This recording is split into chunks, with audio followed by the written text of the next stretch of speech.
ओम शांति।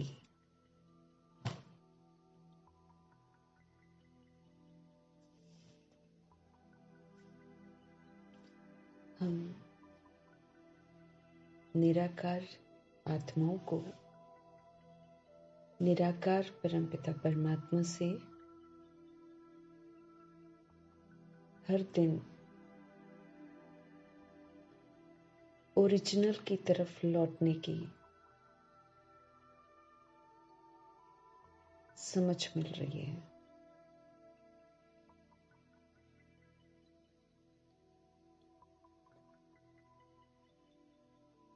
गलतियां करके हम आत्माएं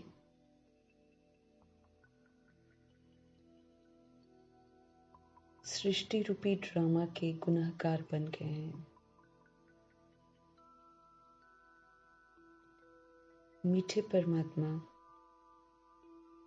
एक तो हमें ओरिजिनल की तरफ लेकर जा रहे हैं, साथ में जो मैंने हिसाब किताब बना रखे हैं उल्टे, उनको चुकतू भी करवाने की विधि बता रहे हैं।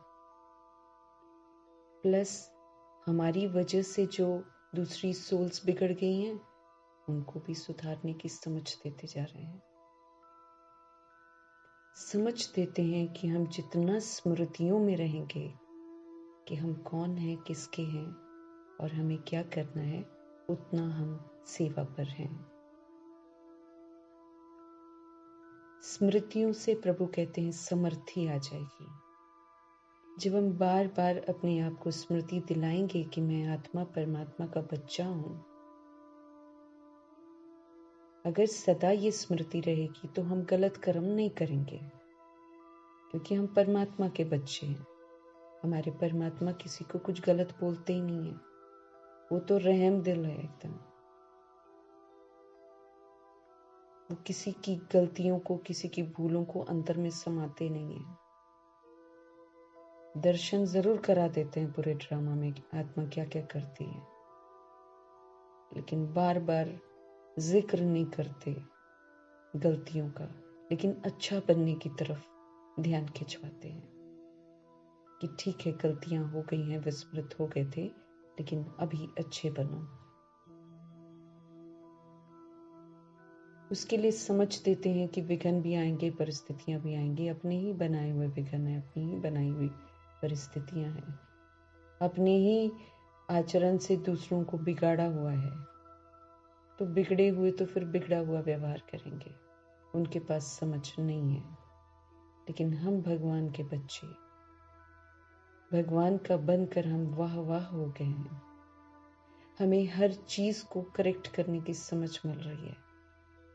हम अपने आप को प्रभु के साथ रहकर, उनके संग के रंग में रहकर, रंग कर, अच्छे कर्म करके फिर से पूरी सृष्टि को अच्छा बनाने में अपना सहयोग दे सकते हैं। जो सहयोग इस विधि से देता है, वो सजाओं से मुक्त हो जाता है।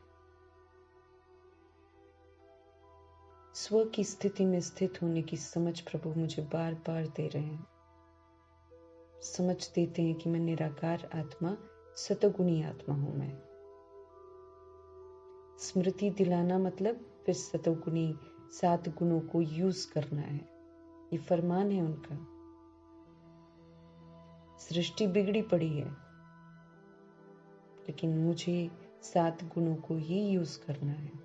मुझे अपने स्वधर्म में रहकर पाठ बजाना है। स्वधर्म में रहकर पाठ जब बजाएंगे तो हम अपना भी कल्याण करेंगे, मेरे संस्कार फिर से सतगुणी बनेंगे, प्लस वायुमंडल प्रकृति सारा शुद्ध होएगा, प्लस जिनके भी संबंध संपर्क में आएंगे उनको भी स्मृति दिलाते जाएंगे कि वो भी आत्मा परमात्मा के बच्चे हैं। इसमें प्रभु ने हमको कहा है, कोई क्वेश्चन नहीं, कोई करेक्शन नहीं। मुझे ठीक होना है, मैं रॉन्ग हूं ना, मुझे ठीक होना है।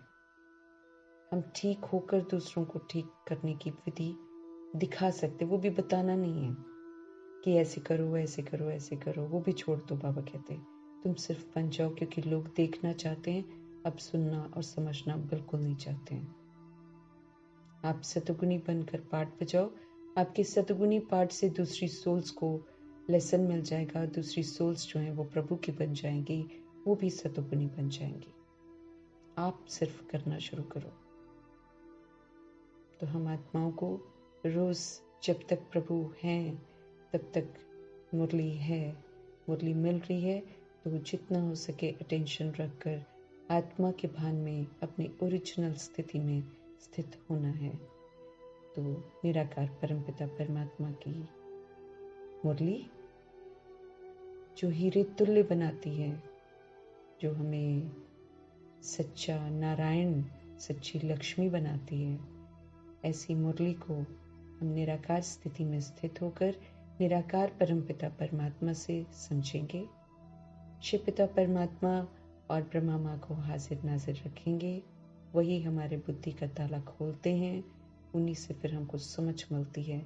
उनको हाजिर नाजिर करके उन्हीं से हम उनके महावाक्यों को समझेंगे और उसका ताज पहनेंगे, अपनी जिम्मेवारियों को निभाएंगे, दूसरों को नहीं देखेंगे, अपने को देखेंगे, अपने को करेक्ट करेंगे। और ये जो प्रभु के अनमोल महावाक्य हैं, ये पूरे जो सोल्स हैं, जितनी भी करोड़ों की आबादी है, प्रभु के बच्चे करोड़ों में हैं, करोड़ों की आबादी है। उन शरीरों में विराजमान जो सोल्स हैं वो सभी प्रभु के बच्चे हैं और प्रभु को सभी प्यारे हैं, क्योंकि ये ऐसा माता पिता है जो अजामिल को देखकर नफरत नहीं करता है, जो किसी वैश्या को देखकर नफरत नहीं करता है, जो किसी को भी गिरी हुई हरकत देखते हुए नफरत नहीं करता है, उठाता है ऊपर, बड़े प्यार से उठाता है। जो जितना ज्यादा गिरा होता है उसको उतना और प्यार से उठाता है, क्योंकि वो समझते हैं इसे बहुत प्यार की जरूरत है। तो करोड़ों की आबादी जो है उनके लिए प्रभु के ये महावाक्य समर्पित है। सबकी बुद्धि पर प्रभु के महावाक्यों की दस्तक हो, सभी को अपना स्वधर्म फिर से आकर्षित करे, क्योंकि सब है तो ओरिजिनल में सतोगुणी आत्माएं। सबको प्रभु की याद आए, सबको अपने घर की याद आए, सबको बुराइयों से वैराग हो जाए, हर आत्मा प्रभु की तरफ लौटे। इन्हीं दुआओं के साथ प्रभु के महावाक्य सभी सोल्स को समर्पित करते हैं, चाहे वो आकारी शरीर में हो, चाहे वो साकारी शरीरों में हो।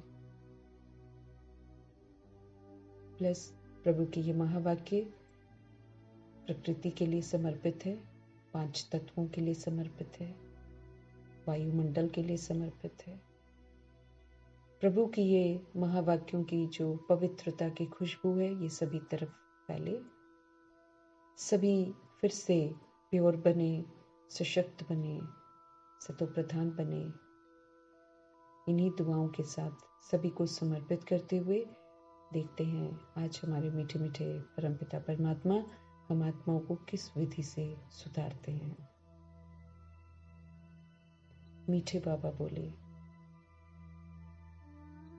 मीठे बच्चे, सारी दुनिया में एहसास दिला रहे हैं। हम लोगों को एहसास नहीं होता ना, इसलिए उनको एहसास दिलाना पड़ता है कि सारी दुनिया में तुम्हारे जैसा पद्मा पदम भाग्यशाली स्टूडेंट कोई भी नहीं। भगवान से पढ़ने का मौका मिलता है। तुम्हारे जैसा पद्मा पदम भाग्यशाली स्टूडेंट कोई नहीं। तुम्हें स्वयं ज्ञान सागर बाप टीचर बनकर पढ़ाते हैं। अहो सौभाग्य है। तुम्हें स्वयं ज्ञान सागर बाप टीचर बनकर पढ़ाते हैं, तो कितना न पद्मा पदम भाग्यशाली हो गए। कम बात है क्या? पवित्रता का सागर है वो, सर्वशक्तिवान है वो, ज्ञान का सागर, ऊंची से ऊंची हस्ती है वो। कोई पहुंच नहीं सकता उनके पास जब तक संपूर्ण पवित्र नहीं है। ऐसे पवित्रता का सागर परमपिता परमात्मा इस सृष्टि रूपी ड्रामा में आकर, पतित दुनिया में आकर हम पतितों को अडॉप्ट किया। अहो सौभाग्य! अडॉप्ट करके पालना दे रहे हैं, पढ़ा रहे हैं, उठा रहे हैं। उठो, जागो, अपने आप को रियलाइज करो, फिर से पवित्र बनो, फिर से आत्म अभिमानी बनो, फिर से निर्विकारी बनो, फिर से सर्व गुणों से संपन्न बनो, फिर से मर्यादा पुरुषोत्तम बनो, फिर से संपूर्ण अहिंसक बनो। उठो, हम गिर गए, वो हमें उठा रहे हैं, हर दिन उठा रहे हैं। तो एहसास दिला रहे हैं, सारी दुनिया में तुम्हारे जैसा पद्मा पदम भाग्यशाली स्टूडेंट कोई भी नहीं है। तुम्हें स्वयं ज्ञान सागर बाप टीचर बनकर पढ़ाते हैं। प्रश्न है, कौन सा शौक सदा बना रहे तो मोह की जो रगे हैं वो टूट जाएंगी। मोह की खामखा की रगे हैं। कोई चीज मेरी नहीं है इस दुनिया में। सारी चीजों का मैंने आधार ले रखा है, वो मेरी नहीं है, मैं ऊपर से लेकर ही नहीं आई हूं। मैं यहाँ की रहने वाली नहीं हूं। मैं आत्मा रूपी एक्टर ज्योति बिंदु हूँ। मैं सतोगुणी आत्मा हूँ। मेरे पिताजी परमपिता परमात्मा है। मैं पवित्र धाम की रहने वाली आत्मा हूँ।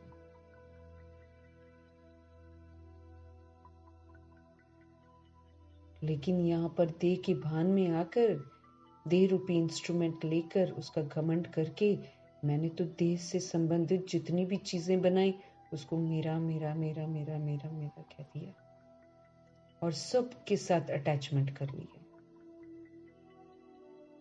देह के साथ अटैचमेंट, देह के संबंधियों के साथ अटैचमेंट, देह की वस्तु वैभव के साथ अटैचमेंट, धरा पर ली हुई चीजें धरा पर बनाकर उसको कहते मेरी है मेरी है मेरी है। इतनी भी जुर्रत कर ली कि जमीनों को भी बांट दिया। उसके नाम पर भी लड़ते हैं, नदियों के नाम पर भी लड़ते हैं, पानी को बांट रखा है। यहाँ की चीजों को अपने अधिकार में लेना चाहते हैं।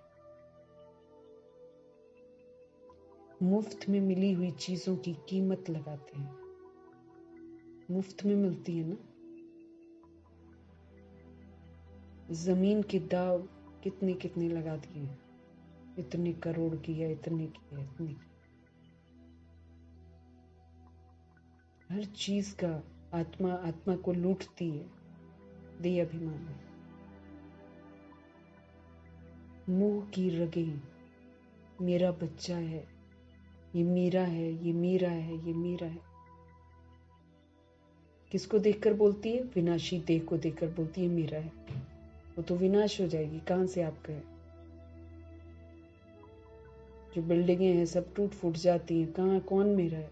छोड़कर चले जाते हैं, लेकर तो बिल्डिंग को जाते नहीं है। महल खड़ा कर लें, चाहे कुछ भी खड़ा कर लें, प्रॉपर्टी इकट्ठी कर लें, कौन लेकर गया आज तक? लेकिन कितने मेरे की रजिस्ट्रियां हैं, मेरा है मेरा है मेरा है। प्रभु कहते हैं, कौन सा शौक सदा बना रहे तो ये जो मोह की रगे हैं कि मेरा है, ये टूट जाएंगी। ये दुख देने वाली है, क्योंकि मेरा तो कुछ है ही नहीं है। मेरा जब छीनेगा तो फिर दुख होएगा, क्योंकि अब छीनेगा। अब सब कुछ छीनने वाला है।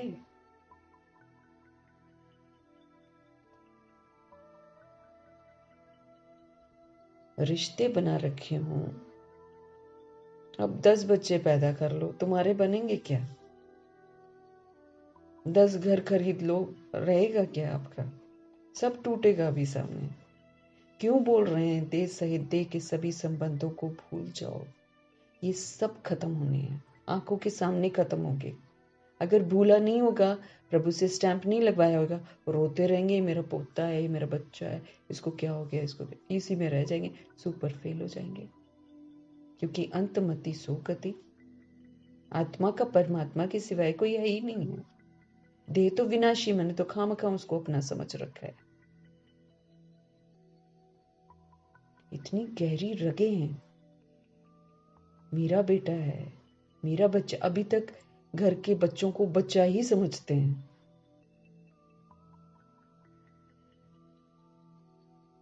अभी भी बोलते बच्चे हैं, बच्चे हैं। शादी हो जाती तब भी बोलते बच्चे हैं घर में, बच्चे हैं घर में। अभी भी बच्चा बना कर रखा है। अभी भी आत्मिक भान नहीं आया है कि वो एक सोल है जो घर में बैठी है। उतना ही दुख पाएंगे, क्योंकि आंखों के सामने सब कुछ खत्म होता हुआ दिखाई देगा। हकीकत में नहीं जी रहे हैं, न खुद जग रहे हैं, न दूसरों को जगा रहे। आप ही उन्हें बच्चा बच्चा कहते रहेंगे तो वो तो बच्चा ही बना रहेगा। वो आपको नहीं छोड़ेगा, एंड में याद नहीं करने देगा प्रभु को, याद नहीं करने देगा, क्योंकि तकलीफ होगी। अब उसको तो छुड़ाया नहीं, उसको तो प्रभु से जोड़ा नहीं, तो वो आपको ही पकड़ेगा। तो हमारे मुख से ये वर्ड्स निकलने नहीं चाहिए, स्पेशली उन घरों में जहां पर लोग सारे ज्ञान में चल रहे हैं। दूसरे भी डायरेक्ट बात कर सकते हैं, किसी को पता नहीं चलेगा। स्थिति और सोच मेरी उच्च होनी चाहिए, रियलिटी की होनी चाहिए। अभी मुझे रियलिटी में जीना है।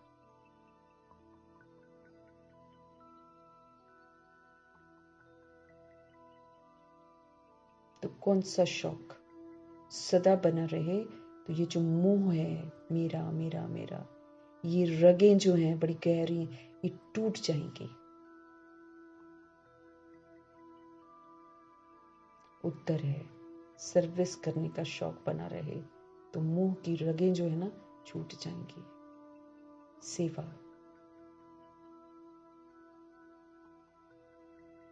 और सबसे बड़ी सेवा अपने स्व की स्थिति में स्थित रहने की होनी चाहिए।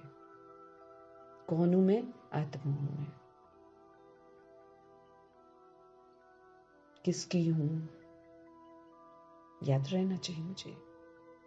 मुझे क्या करना है, मुझे याद रहना चाहिए। तो सेवा करने का शौक बना रहे, तो सेवा करते करते करते करते रियलाइजेशन बढ़ता जाएगा, और ये जितनी मोह की रगें हैं ये टूट जाएंगी। हम एक बार सुबह मुरली पढ़ लेंगे, उसके बाद फिर मुझे याद नहीं रहेगा, तो फिर तो सारा हम विस्मृत हो जाते हैं। हर वक्त सेवा पर हैं, हर वक्त स्मृति है, आत्मा परमात्मा का बच्चा, परम धाम निवासी हूं मैं, वापस घर जाना है मुझे। मैं सतोगुणी हूं, मैं सतोगुणी हूं, मैं सतोगुणी हूं। हर वक्त स्मृति, हर वक्त सेवा, ये है सेवा। इसका सहयोग देना, क्योंकि हम पहले शरीर है सोचते रहे, चारों तरफ मैंने शरीर का वाइब्रेशन फैला दिया। सारी जो द्वापर युग कलयुग की आत्मा है वो अपने आप को शरीर समझने लग गए।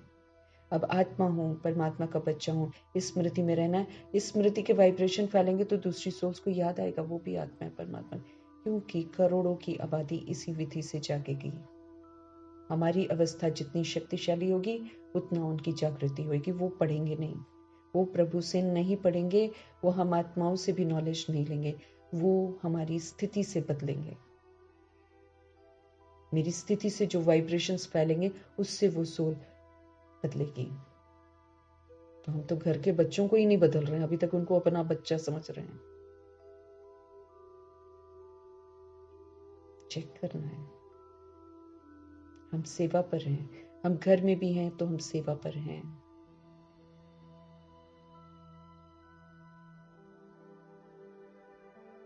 सेवा स्थान जो हम बनाते हैं घर में, एकदम शुद्ध, पवित्र, एकदम प्योर, उसमें किसी भी तरीके की भक्ति की रस्में न हो, एकदम शुद्ध प्योर। खुला रहे वो दरवाजा, वो बंद रहता है, खुला रहे, तब तो वाइब्रेशंस जाएंगे इधर उधर।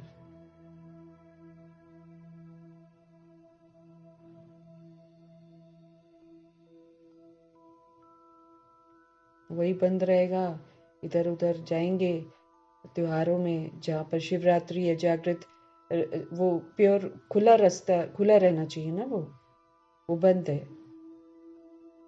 और इधर उधर समय बिताते हैं तो डिससर्विस हो रही है। सर्विस करने का शौक बना रहे तो मोह की रगें टूट जाएंगी। सदा बुद्धि में याद रहे कि इन आंखों से हम जो कुछ देखते हैं सब कुछ डिस्ट्रॉय हो जाएगा, खत्म हो जाएगा, सब कुछ विनाशी है। ये लोग शरीर छोड़ते हैं तो वो ये बताकर जाते हैं कि शरीर विनाशी है, इसका अभिमान मत करो। लोग जब शरीर छोड़कर जाते हैं तो वो संदेश देकर जाते हैं, ये धन दौलत, इसमें से कोई भी चीज हमारी नहीं है, इसमें से कोई भी रिश्ता हमारा नहीं है। हर सोल जो बॉडी छोड़ती है वो ये दूसरी सोल को संदेश देकर जाती है। हम नहीं समझते, वो हमारी गलती है। वो हमको संदेश देकर जाती है, तुमको भी ऐसे ही बॉडी छोड़नी है, ऐसे कोई साथ में नहीं जाता, ऐसे कोई जमीन नहीं जाती, सब यहीं का यहीं धरा का धरा रह जाता है। संदेश देकर जाते हैं। प्रभु समझते रहे, इन आंखों से जो कुछ देखते हो सब विनाशी है, इसे देखते हुए भी नहीं देखना है। अब बॉडी को देखकर बात नहीं करनी है। वो मेरा बच्चा नहीं है, वो सोल है।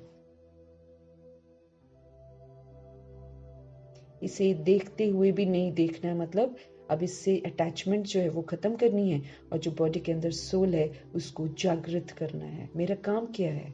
उसके साथ अटैचमेंट थोड़ी रखनी है मुझे उसे जागृत करना है। You are also a soul, आप भी परमात्मा के बच्चे हो, आपको भी घर वापस चलना है। प्रभु आए हुए हैं।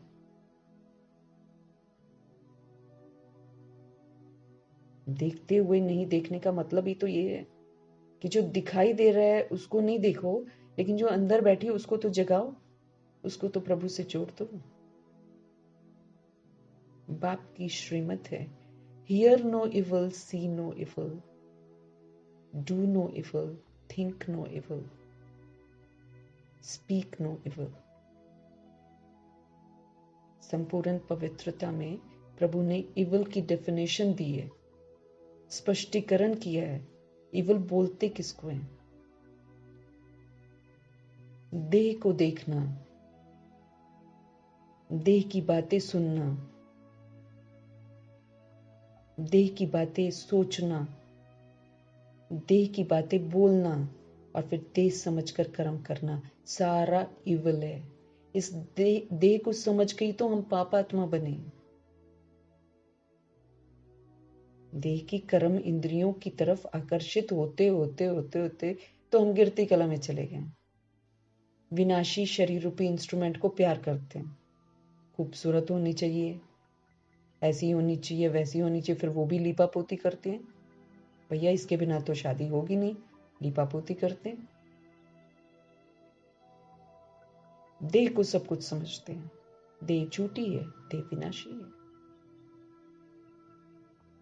तो प्रभु के डेफिनेशंस के अनुसार इवल मतलब देह को देखना, दैहिक दृष्टि, दैहिक वृत्ति, फिर दैहिक कृति।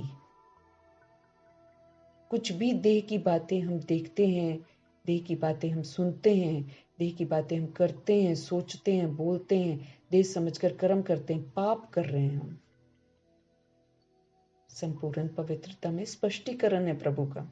Here no evil, see no evil, do, 5 बातें बोलते हैं बाबा। दुनिया में तो hear no evil, see no evil, speak no evil ऐसे बोलते हैं। यहाँ तो डू और सोच के लिए भी बोलते हैं प्रभु। सोचना भी नहीं है, देह के बारे में सोचना भी, ये विनाशी है, इसको क्या सोचना है। सोल जो अंदर है उसको प्यूरिफाई करो, खुद भी हो, दूसरी को भी मदद करो। उसको आप बच्चा बच्चा मेरा बच्चा करते रहेंगे, आप तो उसको झूठ बोल रहे हो कि आपका बच्चा है वो, आप तो झूठ बोल रहे हो, अपने साथ जोड़ रहे हो। आपको मालूम है कि उस शरीर में पार्ट बजा रही जो आत्मा है वो प्रभु का बच्चा है। हर दिन हमको स्मृति पक्की करनी है।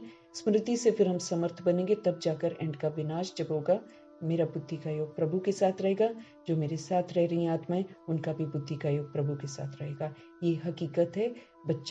बच्चे के शरीर में हो, 1 साल का बच्चे के शरीर में कोई सोल हो, चाहे 90 के शरीर, सबको शरीर छोड़ना ही है। सबके शरीर विनाश होंगे।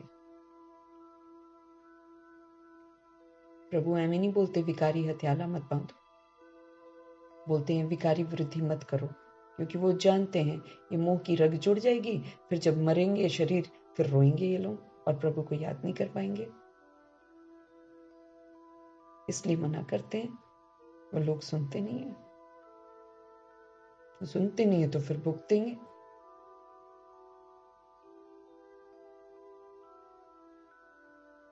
तो इन आंखों से जो कुछ देखते हैं, चाहे घर के सदस्यों को हम देख रहे हैं, चाहे घर जो बना रखा है उसको देखते हैं, जो कुछ भी देखते हैं सब विनाशी है और सब विनाश होने वाला है। इसलिए इसे देखते हुए भी नहीं देखने की मुझे आदत डालनी है, ताकि देह से बुद्धि का योग हटे और सोल की तरफ जाए। उस सोल को मुझे जगाना है, ये मेरी जिम्मेवारी है। मुझे जगे रहना है और उसको जगाना है, ये मेरा कर्तव्य है। तब कहेंगे कि आपने जो रोल है, जिस रोल को आप समझते हो कि माँ है, चाहे पिता है, चाहे दादा है, चाहे दादी है, ये जो रोल समझते हैं ना, तब ये रोल का कर्तव्य पूरा करेंगे जब उस सोल को प्रभु से जोड़ देंगे। अपने आप को चेक करना है। प्रभु की श्रीमत है, hear no evil, see no evil, do no evil, speak no evil, think no evil. evil body समझना मतलब evil, बॉडी भूत है। ये जब तक सोल है तब तक ये ठीक है, सोल निकलते ये भूत है। लोग रखना नहीं पसंद करते हैं। रख लेते हैं क्या? तस्वीरें रख लेते हैं, हाँ, तस्वीरें खींच लेंगे मरे हुए की, लेकिन बॉडी नहीं रखेंगे ना। तो तस्वीरें भी रखना क्या, भूत पूजा ही तो है। फिर एंड में भूत घुसेंगे उनके अंदर। भाई भूत को आधार चाहिए। जितनी भी सोल्स हैं जो भटकेंगी करोड़ों की, वो कहाँ घुसेंगी? ऐसे ही मूर्तियों में घुसेंगी, गुरुओं में घुसेंगी और इस तरह की फोटोओं में घुसेंगी। नहीं ध्यान दे रहे हैं, खुद पछताएंगे, बुद्धि उधर ही जाएगी। भगवान को आजमाना नहीं चाहिए। भगवान सत्य है, भगवान बहुत कल्याणकारी है, भगवान ही हमारे सच्चे शुभ चिंतक हैं। उनको कभी भी आजमाना नहीं चाहिए। ये जो सुन सुन कर भी नहीं करते हैं, ये प्रभु को आजमा रहे हैं और ये बहुत पछताएंगे। प्रभु को कभी भी, बड़ा प्यारा है वो, बड़ा रहम दिल है वो, हकीकत से वो परिचित हमें कराता है। उनको कभी भी आजमाना नहीं चाहिए।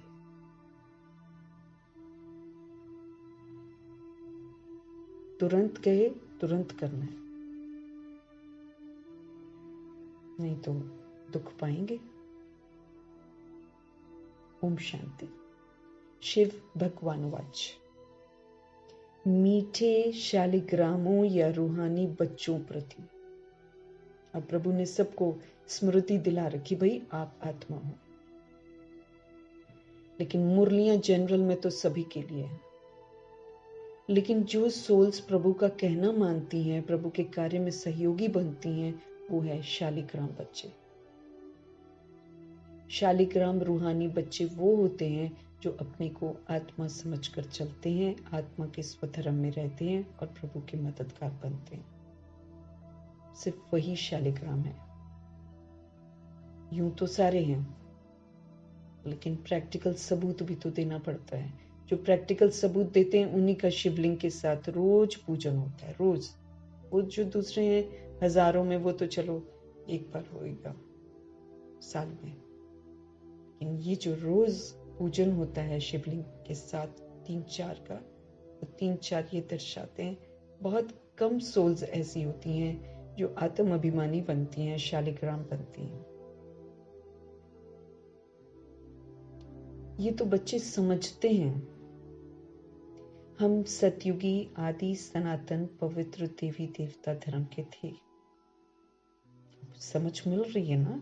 तो समझ मिल रही है तो मुझे स्वीकार करना है कि हम सतयुगी आदि सनातन पवित्र देवी देवता धर्म के थे।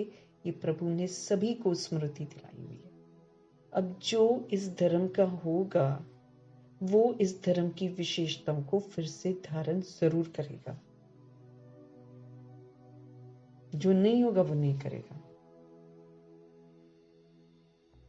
जो इस चीज को स्वीकार कर लेगा कि मैं सतयुगी आदि सनातन पवित्र देवी देवता धर्म की आत्मा हूं, वो सतयुगी विशेषताओं को जरूर धारण करेंगे। तो ये याद रखना है मुझे हमेशा। स्मृति से समर्थि आएगी। ये प्रभु बार बार हमको बोलते हैं, स्मृति से समर्थि आती है। जितना हम स्मृति में रखेंगे कि हम ये हैं, उतना हम सशक्त बनते जाएंगे।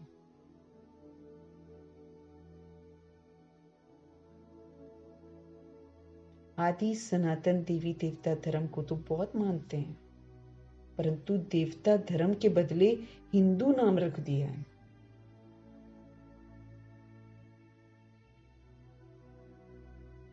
तुम जानते हो हम आदि सनातन कौन थे? फिर पुनर्जन्म लेते लेते हम आज ये बन गए। कौड़ी तुल्य आसुरी। देह का अभिमान इतना ज्यादा है भाई कि देह के अभिमान के चक्कर में प्रभु की बात नहीं सुनते हैं। भक्ति की चीजों को नहीं छोड़ते हैं। प्रभु के बच्चों की बात कर रहे हैं, बाहर वाले तो नहीं, वो तो उनका तो अपना पार्ट है। जो प्रभु से पालना लेते हैं, कीमत नहीं अदा कर सकते हम प्रभु की पालना की।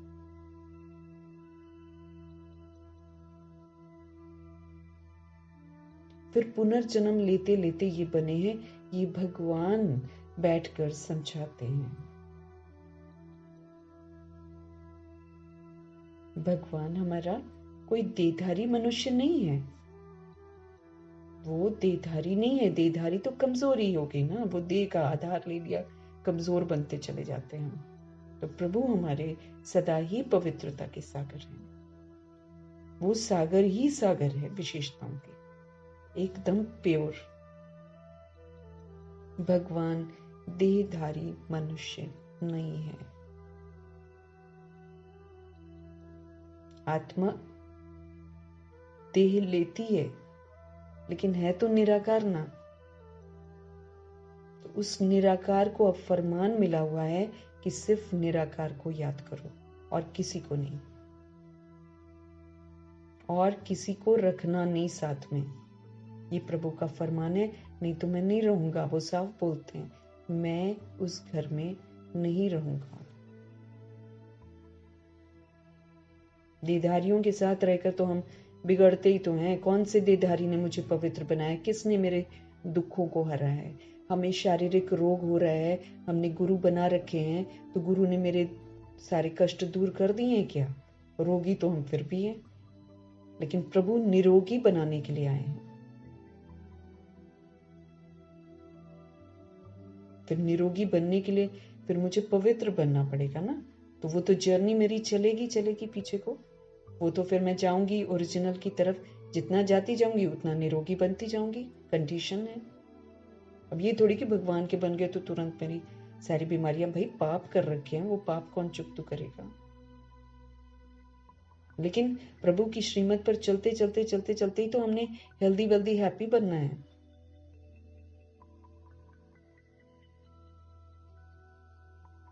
भगवान देहधारी मनुष्य नहीं है।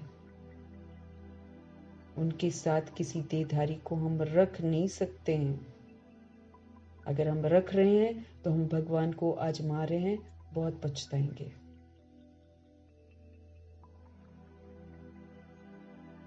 और सबको अपनी देह है। शिव बाबा को कहा जाता है विदेही। वो बिना देह के है सदाई। उनको अपनी देह नहीं है। और जितनी सोल्स हैं सबको अपनी देह है, तो अपने को भी ऐसा विदेही समझना कितना मीठा लगता है।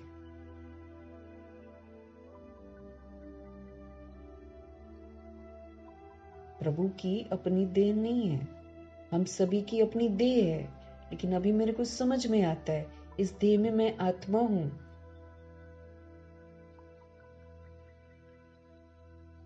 अपने को भी फिर ऐसा विदेही जैसे हमारा शिव बाबा है, देह नहीं तो देह की बुराइयां नहीं।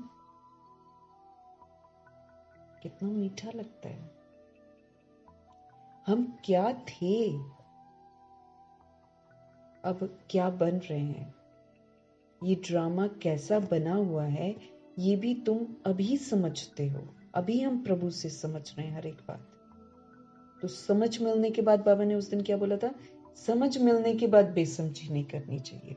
चलो बेसमझी करिए आधा कल, लेकिन समझ मिलने के बाद हमें बेसमझी नहीं करनी चाहिए।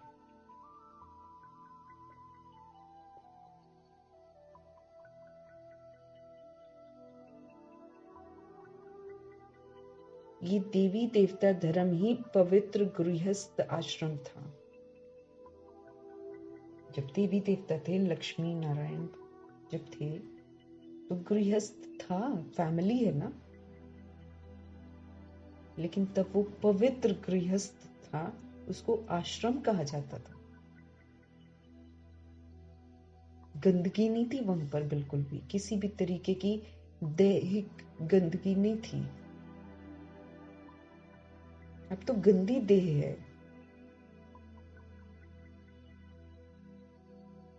हमें तो पवित्र बनाना है ना, हमें तो पवित्र बनाना है, तो कितना ना पवित्रता पर ध्यान देना है। जहां स्थान बनाए वहां कितनी पवित्रता होनी चाहिए। प्रभु कहते हैं अभी घर आश्रम नहीं है, पाप हो रहे हैं घर के अंदर। शादियां हो रही हैं, पाप हो रहे हैं, बच्चे पैदा हो रहे हैं, पाप हो रहे हैं, पाप हो रहे हैं।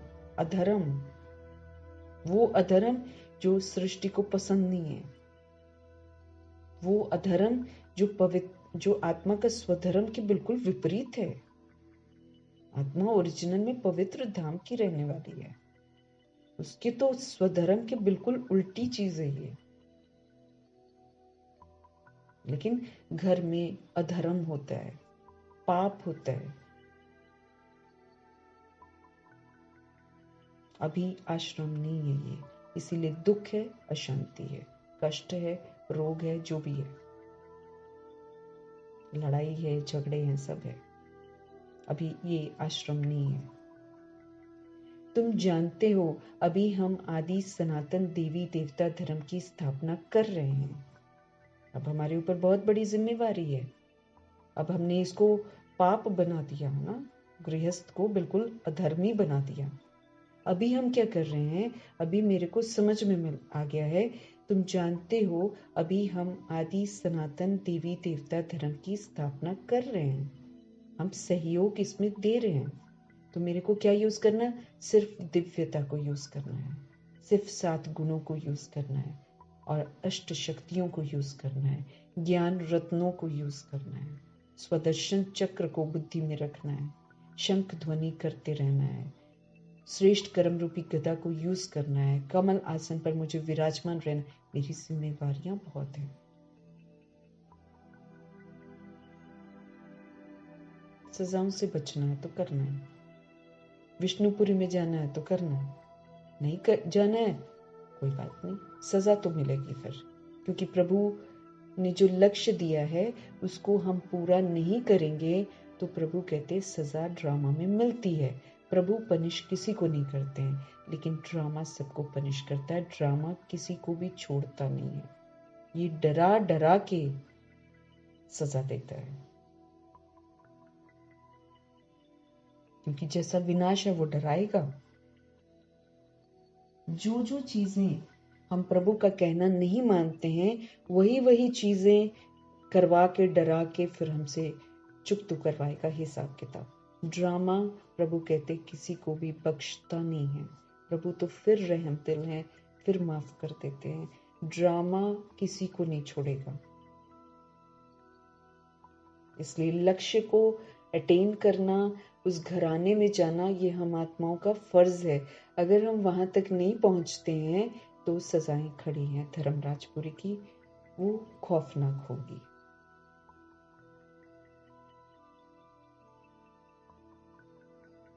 तो मेरे को याद क्या रखना है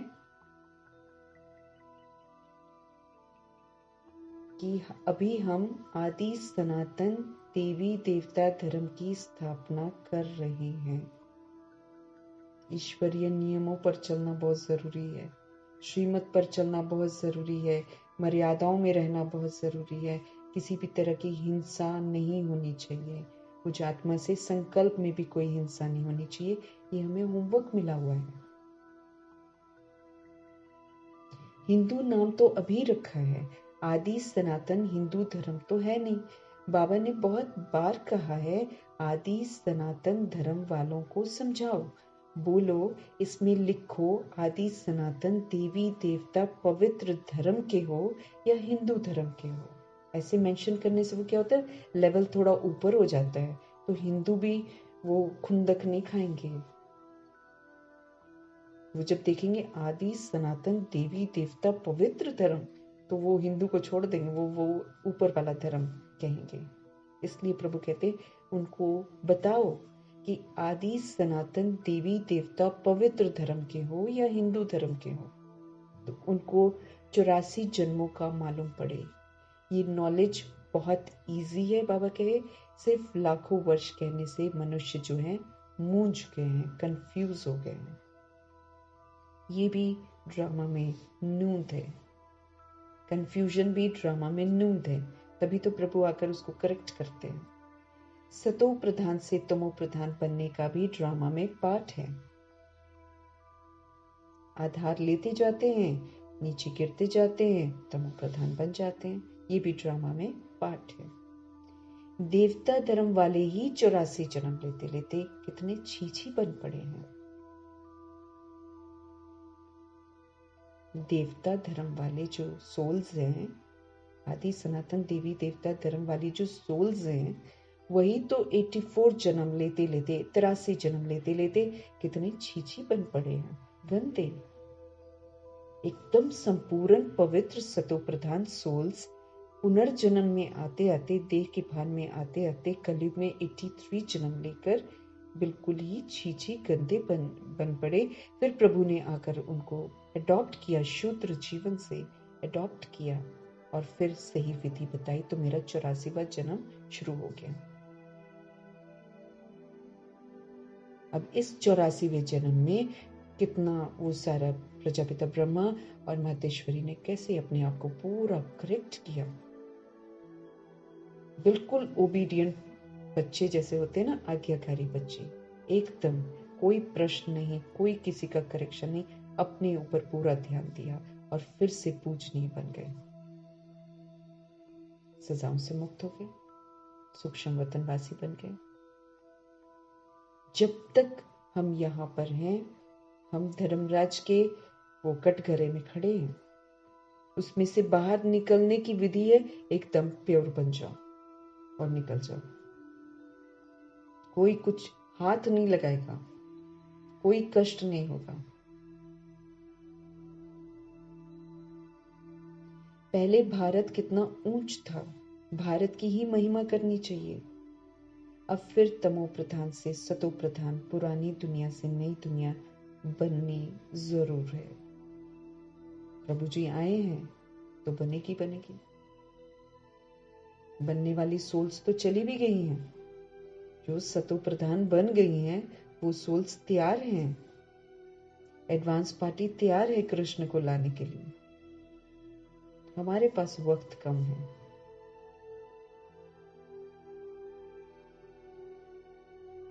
तमो प्रधान से सतो प्रधान, पुरानी दुनिया से नई दुनिया जरूर बननी है। आगे चलकर तुम्हारी बात को समझेंगे जरूर। बोलो, घोर नींद से जागो।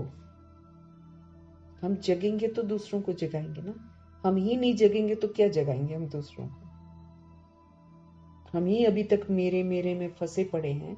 अभी हम ही देह समझ रहे हैं अभी भी अपने आप को, तो हम क्या दूसरे को बताएंगे कि तुम आत्मा हो? हम बता सकते हैं कि दूसरे को कि तुम आत्मा हो? सुनेगी नहीं, समझ में ही नहीं आएगा उसे, क्योंकि हम खुद ही अपने को आत्मा नहीं समझ रहे हैं। आत्मा समझना, फिर आत्मा समझकर फिर जीना, सतोगुणी रूप में जीना। बाप और वर्षे को याद करो। मैं याद करूंगी बाप और वर्षे को तो मैं दूसरे को संदेश दूंगी ना। खुद ही नहीं याद कर रहे, दूसरे को बोलेंगे, कहां सुनेगा कोई? तुम बच्चों को सारा दिन खुशी रहनी चाहिए। ये नहीं कि शोक में डूब जाए, विनाश हो जाएगा, ये इतना छोटा है शरीर इसका, इसको ऐसे हो जाएगा। ये थोड़ी है। सारा दिन खुशी रहनी चाहिए। सारी दुनिया में, सारे भारत में तुम्हारे जैसा पद्मा पदम भाग्यशाली स्टूडेंट कोई नहीं है भाई। सारी नॉलेज हमको मिल रही है। बहुत सारी सोल्स को तो पता ही नहीं, वो खौफ में है। हमको तो सारी समझ मिल रही है। कितने भाग्यशाली स्टूडेंट हैं हम कि भगवान आकर हमको पढ़ाते हैं। समझते हो, जो हम थे वही फिर हम बनेंगे। अब समझ में आ रहा है, हम सतो प्रधान थे, अभी हम फिर से सतो प्रधान बनेंगे। छांट करके फिर वही निकलेंगे, इसमें तुम मूंझो मत। अब कई लोग को होता है ना, छटाई हो जाएगी, इसमें इतनी रह जाएंगे, उसमें उतनी रह जाएंगे। प्रभु कहते छांट करके फिर वही निकलेंगे, इसमें कंफ्यूज मत हो। जो करेगा वो निकलेगा। अब सब नहीं करते हैं तो नहीं निकलते हैं। प्रदर्शनी में थोड़ा भी सुनकर जाते हैं, वो भी प्रजा बनती जाती है, क्योंकि अविनाशी ज्ञान धन है ना प्रभु का। ये जो प्रभु का धन है, ज्ञान धन, ये अविनाशी है। एक बार थोड़ा भी कोई परिचय प्राप्त कर लेते ना, उसको प्रभु 2500 वर्ष की राजधानी में से थोड़ा सा जरूर देते हैं। अविनाशी है ये ज्ञान धन, इसका विनाश कभी नहीं होता। दिन प्रतिदिन तुम्हारी संस्था जोर भरती जाएगी, फिर ढेरों के ढेर तुम्हारे पास आएंगे। धीरे धीरे धर्म की स्थापना होती है। जब कोई बड़ा आदमी बाहर से आता है तो उनका मुंह देखने के लिए कितने ढेर मनुष्य जाते हैं। यहाँ तो वो बात नहीं है, क्योंकि यहाँ तो निराकार है वो। यहाँ वो बात नहीं है। तुम जानते हो, इस दुनिया में जो भी चीजें हैं सारी विनाशी हैं। एकदम बुद्धि में रख लेना है अच्छी तरीके से। जो मेरे को दिखाई दे रहा है ये खत्म हो जाएगा, ताकि हम डिटैच हो जाए ना उससे। जो स्थूल चीजें हैं, मना जो नॉन लिविंग थिंग्स हैं, वो तो खत्म हो ही जाएंगी। वो तो बाबा ने बोला जितना मर्जी तुम बना लो सुरक्षित मकान की, यहाँ पर भूकंप ना आए, पानी ना आए, ये ना आए, वो ना आए, नहीं, वो तो एंड में सारा खत्म हो ही जाएगा। वो तो कोई बचा नहीं सकता है, क्योंकि मनुष्य भले जितना मर्जी अपना दिमाग लगा ले, ड्रामा किसी भी चीज को किसी का रहने ही नहीं देगा, क्योंकि है ही नहीं किसी की।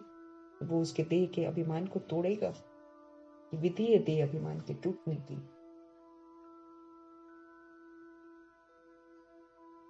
तो बुद्धि में ये रखना है, चाहे व्यक्ति हो, चाहे रिश्ते हो, चाहे सामान हो, चाहे गाड़ी हो, चाहे घर हो, चाहे कुछ भी हो, भाई सब खत्म होने वाला है।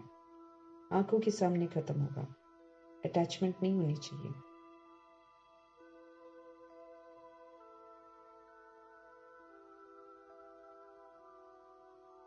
जो भी एक्स्ट्रा जगह है उसको प्रभु के कार्य में सफल कर लेना चाहिए। एक्स्ट्रा जगह जरूर होती है। ये ना बड़े दुख की बात है कि हम अपने लिए तो बहुत बड़ा स्थान रखते हैं, लेकिन प्रभु के लिए बिल्कुल बचा कुचा जगह हम रखते हैं। ये बहुत बहुत दुख की बात है।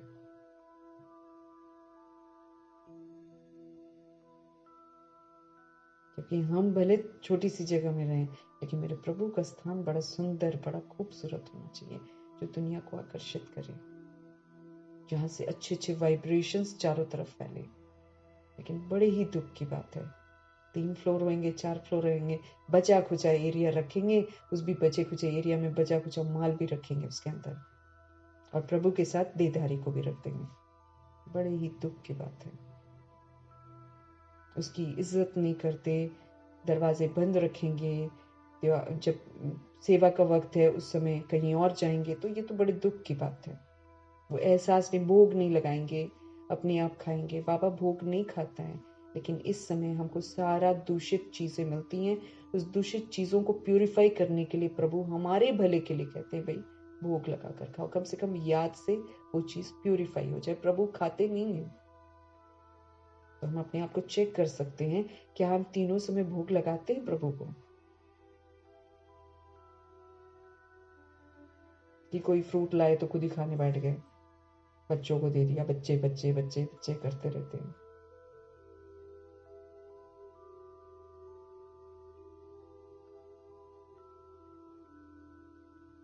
प्रभु समझते रहे।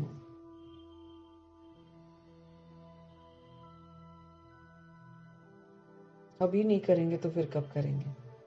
प्रभु चले जाएंगे ना, उसके बाद तो बाबा ने बोला है कि जब मैं जाने वाला होता हूँ ना, तो बड़े सारे लोग पैसे लेकर आते हैं, क्योंकि मुसीबतें शुरू हो जाती हैं, फिर पैसे लेकर आते हैं। प्रभु स्वीकार नहीं करते हैं, कहते मैं नहीं स्वीकार करता उस समय रहते अगर हम नहीं कर रहे हैं, समय के बाद हम क्या करेंगे?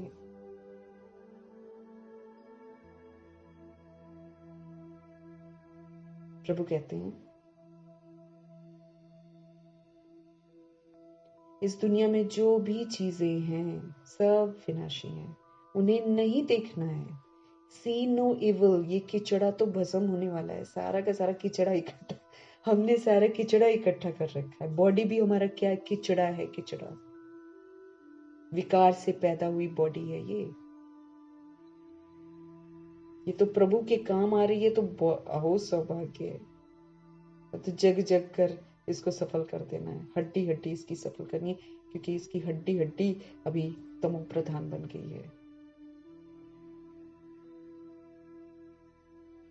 सी नो इविल, ये किचड़ा तो भस्म होने वाला है। जो भी कुछ देखते हैं मनुष्य आदि समझते हैं, ये तो सब कलयुगी है। तुम हो संगम युगी ब्राह्मण। संगम युग को कोई जानते ही नहीं है। इतना सिर्फ याद करो, ये संगम युग है, अब घर जाना है। प्रभु कहते इतना ही याद कर लो कम से कम, तो फिक्र रहेगी मुझे करना क्या क्या है। फिक्र होनी चाहिए हमें। ये संगम युग है, ये चलना नहीं है।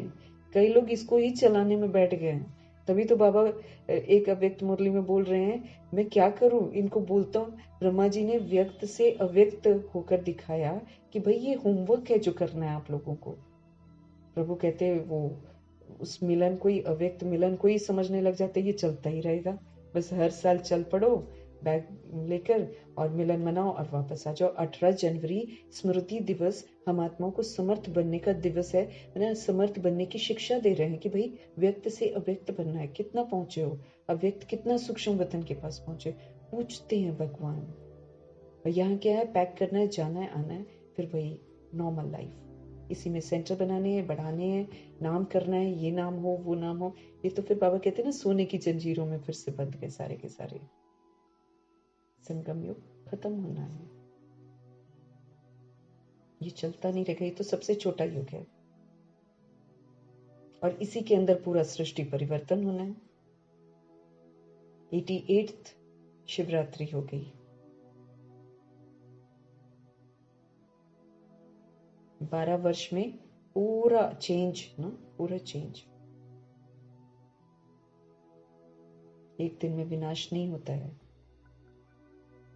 टाइम लगता है। तो कयामत की घड़ियां आ रही हैं, जिसमें सारे हिसाब किताब हमारे चुकते होंगे, एक दिन में नहीं होते। कयामत की घड़ियां कष्टदायक है। कुछ भी करना चाहेंगे प्रभु के लिए नहीं कर सकेंगे, पढ़ना चाहेंगे नहीं पढ़ सकेंगे, प्राप्तियां करना चाहें नहीं कर सकेंगे। है ही नहीं ना, प्रभु रोल में नहीं है ना। एग्जाम्स के समय में प्रभु कहते मैं नहीं रहता। टीचर पढ़ा रहे हैं मुझे, टीचर हमें पढ़ा रहे हैं, तैयार कर रहे हैं, भाई ड्रामा ऐसे ऐसे ऐसे ऐसे करेगा, आप लोगों ने ये किया है तो ये लोग ऐसे ऐसे करेंगे, यादव ऐसे करेंगे, यवन ऐसे करेंगे, कौरव ऐसे करेंगे, बच्चे ऐसे ऐसे होना है। प्रभु तो हमें दृश्य दिखा रहे हैं, वो हमारे कर्मा में हस्तक्षेप नहीं करते हैं। वो ये भी बताते हैं आप लोगों ने ऐसे ऐसे गलत हो गया आप लोगों से, अब आप लोग अपने आप को करेक्ट करो और इससे बाहर निकलो, विनाश के सेक से बाहर निकलो। प्रभु कहते हैं याद रखो ये संगम युग है, अब मुझे घर जाना है भाई। यहाँ मुझे विस्तार नहीं करना है कि यहाँ मैं नौकरियां करते रहे, ढेर सारे पैसे जोड़ते रहे, वही घर नहीं चलता, उसका ये नहीं होता, उसका वो नहीं होता। ये करने के लिए ये समय नहीं है। पवित्र बनना है, साथ में रहने वाली सोल्स को पवित्र बनाना है, ये मेरी ड्यूटी है। मुझे तो और जब ब्रह्मा जी ने सब कुछ छोड़ छाड़ कर इसमें लग गए, तो हम क्यों बेसमझी कर रहे हैं कि इसमें और विस्तार में जा रहे हैं? है सब कुछ है, लेकिन फिर भी विस्तार कर रहे हैं।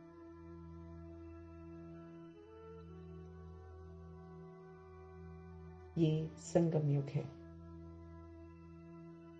अब घर जाना है। पवित्र भी जरूर बनना है, इंपॉर्टेंट। ऐसे नहीं जा सकते। या तो बाबा की श्रीमत पर चलकर बन सकते हैं या फिर सजा खाकर बनते हैं, लेकिन बनना तो है। अब बाप कहते हैं ये जो काम विकार है, चल तो पड़ते हैं लोग इस राहों पर, प्रभु को आजमाते हैं। बता,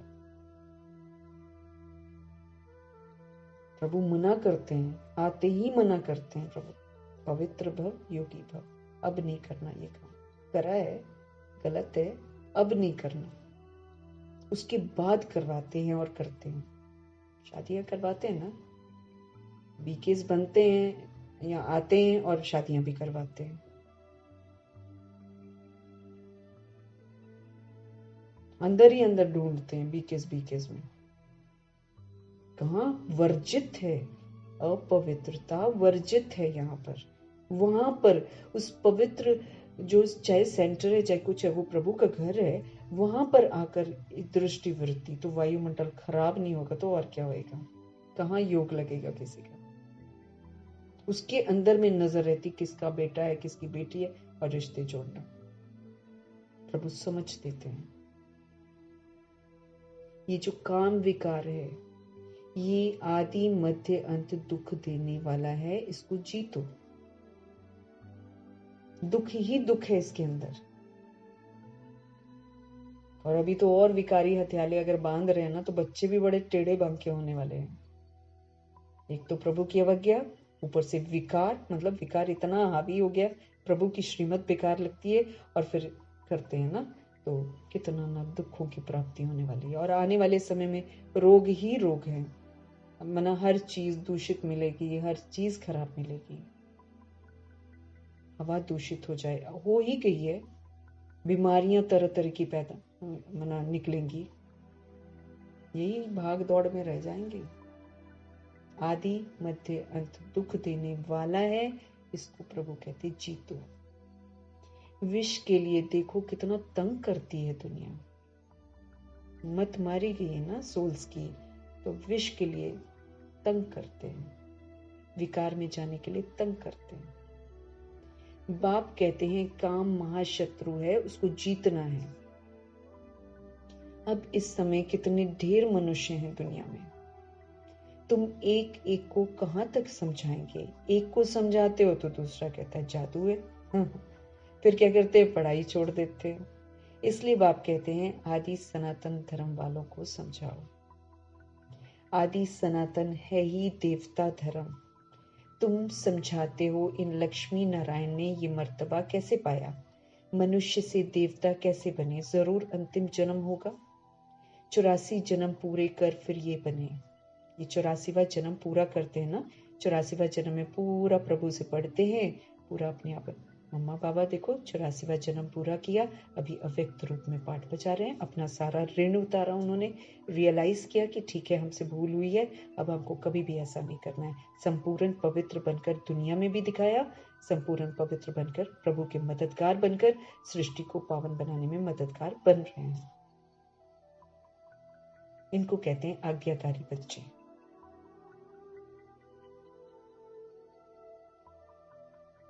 न पुरानी दुनिया को देखा, न पुराने संबंधों को देखा, न पुरानी कोई चीज की तो लालसा रखी ये हो जाए वो हो जाए, हमारे नाम मिल जाए, मान मिल जाए, नहीं, दोनों जने गुप्त ही रहे।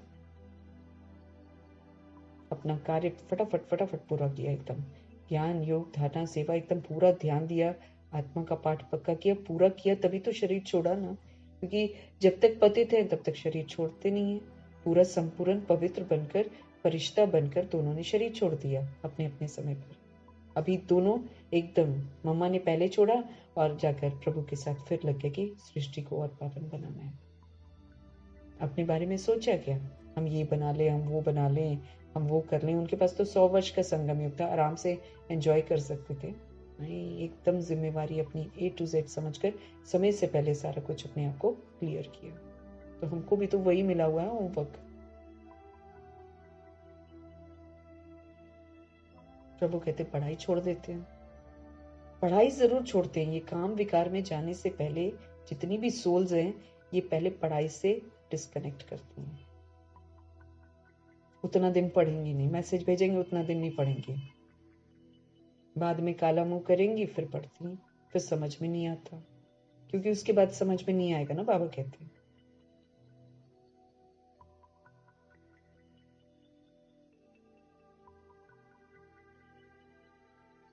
जिनको सर्विस का शौक है वो तो इसमें लगे रहते हैं। मम्मा बाबा को सर्विस का शौक था, निरंतर लगे रहते थे, वो तो निद्रा जीत बन गए थे ना, वो तो नींद में भी सेवा करते थे। याद में रहना सेवा है, अगर हम याद में सोते हैं तो मेरी नींद भी फिर सेवा बन जाएगी। और सब तरफ से मोह आदि टूट जाता है। हम इन आंखों से जो कुछ देखते हैं इनको भूलना है, जैसे कि देखते ही नहीं है, देखना ही नहीं है। सी नो इवल, इवल है ये, इवल। जैसे हम इसको देखते ना, हमारे दिमाग में खुराफातियां, या तो आकर्षण होगा या विकर्षण होगा, ईर्ष्या द्वेष नफरत, ये सारा पनपता है। देह को देखा नहीं कि ये सारी चीजें पनपती हैं, वैसा है वो, ऐसा है वो, ऐसा है वैसा। सी नो इवल, शरीर को देखो नहीं, इवल है ये, इस समय इवल है, क्योंकि ये विकार से पैदा हुआ है, इसलिए चंचल करता है, ये मेरे तेरे में बांटता है, ये मेरा है, इवल। मनुष्य तो बंदरों का चित्र बना देते हैं, बंदर सबसे विकारी है ना। अब देखो कैसे इनडायरेक्टली बनता है, मनुष्य को नहीं बनाते, बंदर को बनाते हैं। बंदर सारे जीवों में सबसे ज्यादा विकारी है, उसमें काम क्रोध लोभ मोह अहंकार एक्सट्रीम में है, एक्सट्रीम में। वो ये नहीं देखेगा कहाँ पर है क्या नहीं है, सबके सामने पांचों विकार उसमें हावी हैं। तो जब इंसान वैसा हो जाता है तो फिर उसकी तुलना बंदर से की जाती है। ये राम ने वानरों की सेना ली, क्यों दिखाते हैं? अब वो तो हुआ नहीं, वैसा तो हुआ नहीं ना, रामायण वैसी तो हुई नहीं है, फिक्शन है, खुद ही लिखते हैं कि फिक्शन है। वाल्मीकि ने लिखी हुई है, तो कहां से हुई है? वाल्मीकि जी ने लिखी हुई है, तो वैसा हुआ थोड़ी था। लेकिन वो एक फ्यूचर का, जैसे तपस्या करते करते राम राम राम राम करते करते उनको दिख गया ऐसा कि कुछ भयंकर सा कलयुग होगा, उन्होंने एक कहानी लिख डाली। तो राम निराकार परमपिता परमात्मा आकर किसको पकड़ते हैं? हम आत्माओं को। हम आत्माएं जो बंदर मिसल बन गई थी, हरकतें बंदरों जैसी, नाचना कूदना उछलना, ये सब क्या है? प्रभु कहते बंदर बना है। कहाँ देवता, देवता उछलते कूदते नहीं है, बड़ी तहजीब है। वो धरती को यूज करते हैं एकदम बहुत रिस्पेक्ट के साथ, अभी उछलते कूदते हैं। जितना हो सके डांस वगैरह जहां भी देखो कैसे डांस करते हैं, गंदगी गंदगी को दर्शाते हैं, शरीरों की तरफ आकर्षित करवाते हैं, विकारी बनाते हैं। तो मनुष्य तो बंदरों का चित्र बना देते हैं, समझते कुछ भी नहीं है। प्रभु ऐसे बंदरपने से हमको बाहर निकालते हैं और रियलाइज करवाते हैं, आप प्योर घर की आत्माएं, शुरू में भी आप लोग प्योर थे, आदि में कितने अच्छे थे। तहजीब सिखा रहे हैं अब हम लोग को कि न तो तुम लोग को उठना आता है, न बैठना आता है, न सोना आता है, न जागना आता है, न खाना आता है, न पीना आता है, न बोलना आता है, न कोई कर्म करना आता है, कुछ भी नहीं आता है। टोटल असभ्यता। तो अभी प्रभु हमें सत्यता और दिव्यता की सभ्यता सिखाते हैं।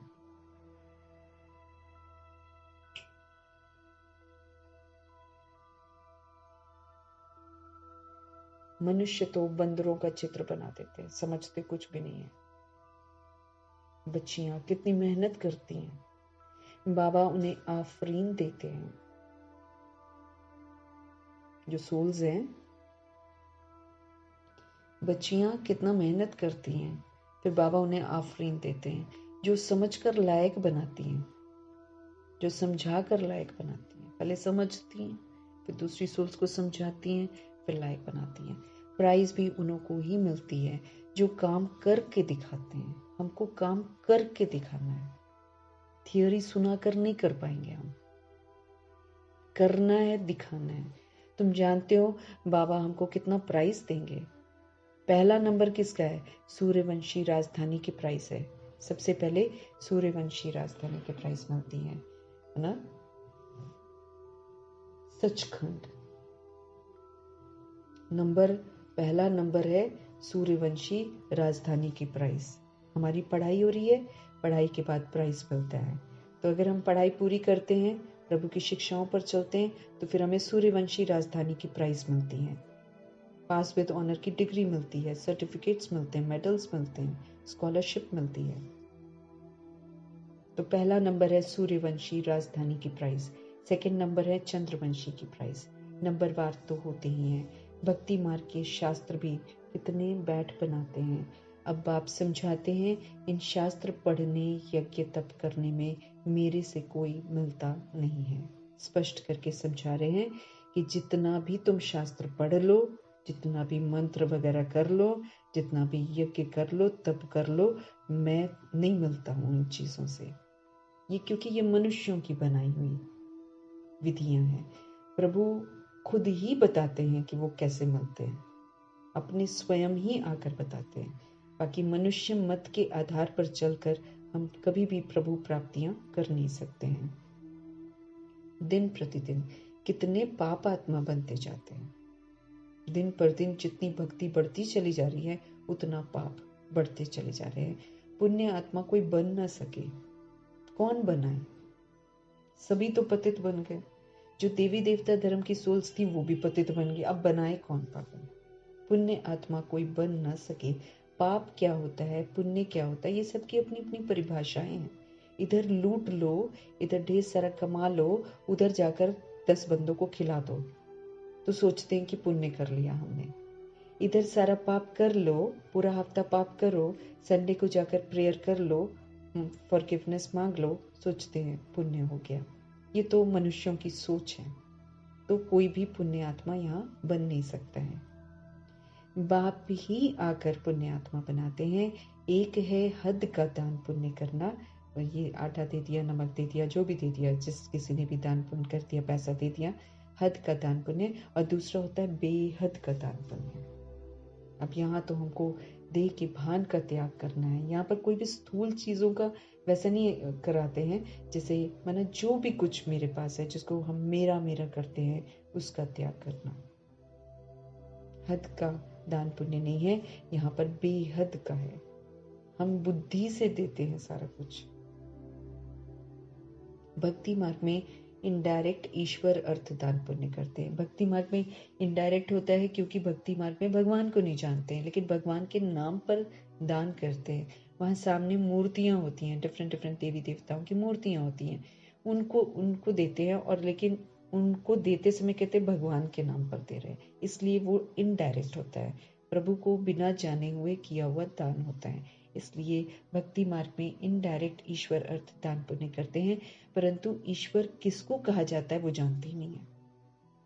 तो फिर कैसे होगा? कनेक्शन है नहीं, जानते हैं नहीं है, उनके नाम पर दे रहे हैं, तो वो फिर कैसे होगा? डायरेक्ट तो नहीं जा रहा ना, जानते कुछ नहीं है। अभी तुम फिर भी प्रभु उसका रिटर्न देते हैं, फिर भी देते हैं। अगले जन्म में उतना ही पैसा दिया है तो उतना रिच हो जाएगा, हेल्थ का कुछ हॉस्पिटल वगैरह खोला होएगा तो हेल्दी हो जाएगा, पढ़ाई वढ़ाई का कुछ किया होएगा तो इंटेलिजेंट हो जाएगा। इस तरीके से वहां पर पूर्ति हो जाती है एक जन्म के लिए। अभी तुम जानते हो, तुम कहते हो कि शिव बाबा ही हमको क्या से क्या बनाते हैं। भगवान तो एक ही है, उनको फिर सर्वव्यापी कह दिया है, तो उनको समझाना चाहिए कि ये तुम लोगों ने क्या किया है। भगवान को कण कण में कह दिया ये तुमने क्या किया है। तुम्हारे पास आते भी हैं, थोड़ा सुनकर बाहर गए, खलास। यहाँ की यहाँ रही, सब भूल जाता है। तुमको कहते हैं ज्ञान बहुत अच्छा है, हम फिर से आएंगे, परंतु मुंह की रगें टूटती नहीं है। घर गृहस्थ वाला जो अटैचमेंट है वो टूटता ही नहीं है। मोह जीत राजा की कथा कितनी अच्छी है। मोह जीत राजा फर्स्ट क्लास, ये लक्ष्मी नारायण है, इनको बोलेंगे मोह जीत राजा। इन्होंने कैसे, अब चलो मातेश्वरी जी का चलो परिवार का विस्तार नहीं था, लेकिन टीनेज तो थी ना। आज के टीनेजर्स बोलेंगे ये कोई हमारी उम्र है क्या, क्योंकि वो देह समझते हैं ना, वो सोच समझते नहीं, वो सोचते हैं कि ये कोई मेरी स्टेज है क्या, अभी तो मैंने जिंदगी कहाँ देखी है, अभी तो मैंने एंजॉय कहाँ किया। लेकिन मम्मा ने टीनेजर में एकदम संपूर्ण पवित्र और मोहजीत बनकर दिखाया।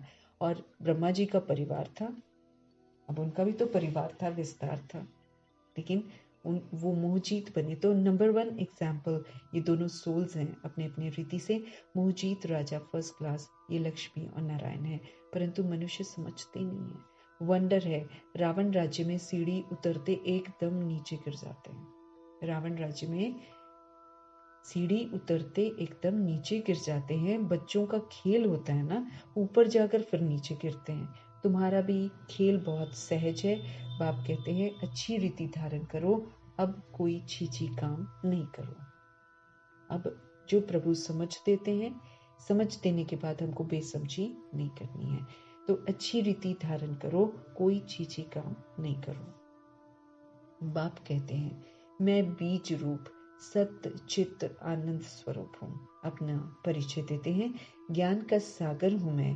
अब ज्ञान का सागर ऊपर बैठा रहेगा क्या, जरूर कभी आकर ज्ञान दिया होगा। अब जो उनकी खूबसूरती है, प्रभु की जो खूबसूरती है विशेषताओं की, वो ऊपर तो हमको बॉडी नहीं होता है, तो वो कैसे दिखाएंगे विशेषता। तो ऊपर की जो विशेषताएं हैं उसको दिखाने के लिए ये ड्रामा रचा हुआ है। कितना कल्याणकारी है कि हम ऊपर हमारा रिश्ता माँ बाप और बच्चे का है, लेकिन वहां पर हम बोलते ही नहीं, इंस्ट्रूमेंट ही नहीं है। उसके लिए फिर ये ड्रामा है। इस ड्रामा में आकर हमको अपने बारे में पता चलता है, अपने पिता के बारे में पता चलता है, अपने पिता की विशेषताओं को हम जान पाते हैं, उनकी खूबसूरती को समझ सकते हैं, फिर हम वैसा बन सकते हैं। तो ये कितना खूबसूरत पाठ संगम योग का है, जिसमें प्रभु के साथ मुझे जीना है और बाकी इधर उधर टाइम वेस्ट नहीं करना है। रोजी रोटी प्रभु चला देंगे, वो पूरी जिम्मेवारी लेते, वो कहीं अच्छी खिला देते हैं। बाकी मेरे को कंसंट्रेट इस बात का करना है कि मुझे संपूर्ण पवित्र बनना है। मुझे संपूर्ण पवित्र बनकर संपूर्ण पवित्र राजधानी स्थापन करने में मददगार बनना है। ये समझ अभी हम आत्माओं को प्रभु से मिलती है।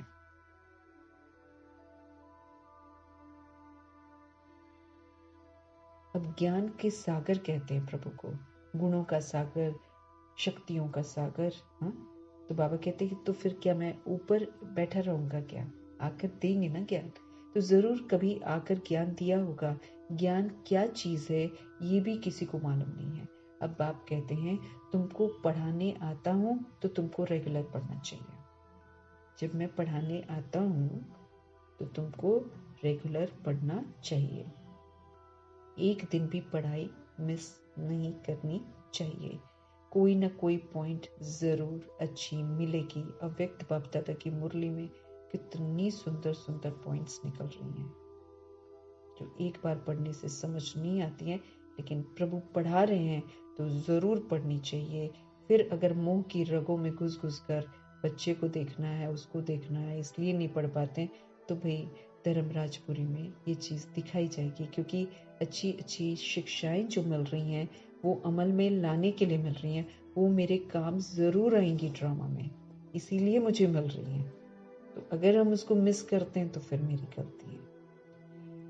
कोई ना कोई पॉइंट्स ज़रूर अच्छी मिलेगी। मुरली नहीं पढ़ेंगे तो ज़रूर पॉइंट्स मिस हो जाएंगे। जैसे मम्मा जी ने भी उस दिन समझाया था कि जब तक आप पूरी पढ़ाई पढ़ेंगे नहीं, आप प्रभु के ये जो पेपर होने हैं ड्रामा में, उसको पास नहीं कर सकेंगे। पढ़ाई पूरी पढ़नी है, क्योंकि हर पढ़ाई जो प्रभु पढ़ाते हैं उसमें राज है, उसमें मेरे लिए शिक्षाएं हैं जिसको मुझे यूज़ करना पड़ेगा। अगर हम उससे वंचित हैं तो फिर हम यूज़ नहीं कर पाएंगे, फिर हम फेल हो जाएंगे। मुरली नहीं पढ़ेंगे तो ज़रूर पॉइंट्स मिस हो जाएंगे। अथाह पॉइंट्स है। ये भी तुमको समझाना है कि तुम भारतवासी आदि सनातन देवी देवता धर्म के थे। अभी कितने ढेर धर्म हैं। फिर हिस्ट्री मस्ट रिपीट। ये चढ़ने और उतरने की सीढ़ी है। जैसे जिन को हुक्म दिया ना, सीढ़ी उतरो और चढ़ो, क्योंकि जिन जो है थकता नहीं है, वो काम करता रहता है। उसने सारा काम कर लिया, फिर उसने बोला मुझे और काम दो, नहीं तो मैं तुम्हें खा जाऊंगा। फिर अब वो बोले कि अब इसको क्या काम दें, तो उसको क्या काम दिया, आप सीढ़ी उतरो और चढ़ो, सीढ़ी उतरो चढ़ो।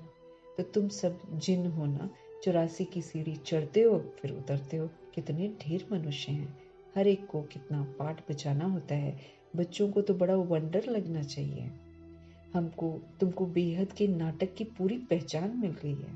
देखो, अनजान है दुनिया, उनको इतना डर लगता है, बचा बचा के, कितने ताले लगा लगा के। फिर कभी कोई सोल छोड़ देती है तो रोते हैं, दुखी होते हैं, परेशान होते हैं। उनको समझ में नहीं आता है और कैसे अपनी प्रॉपर्टी को कई ताले लगा कर जाएंगे, ना कोई ले ना जाए, कोई कुछ कर, दिन दहाड़े भी लॉक करते हैं। इतने डरते हैं लोग ना। क्या जीवन है, डर डर के जी रहे हैं, क्या जीवन है ये।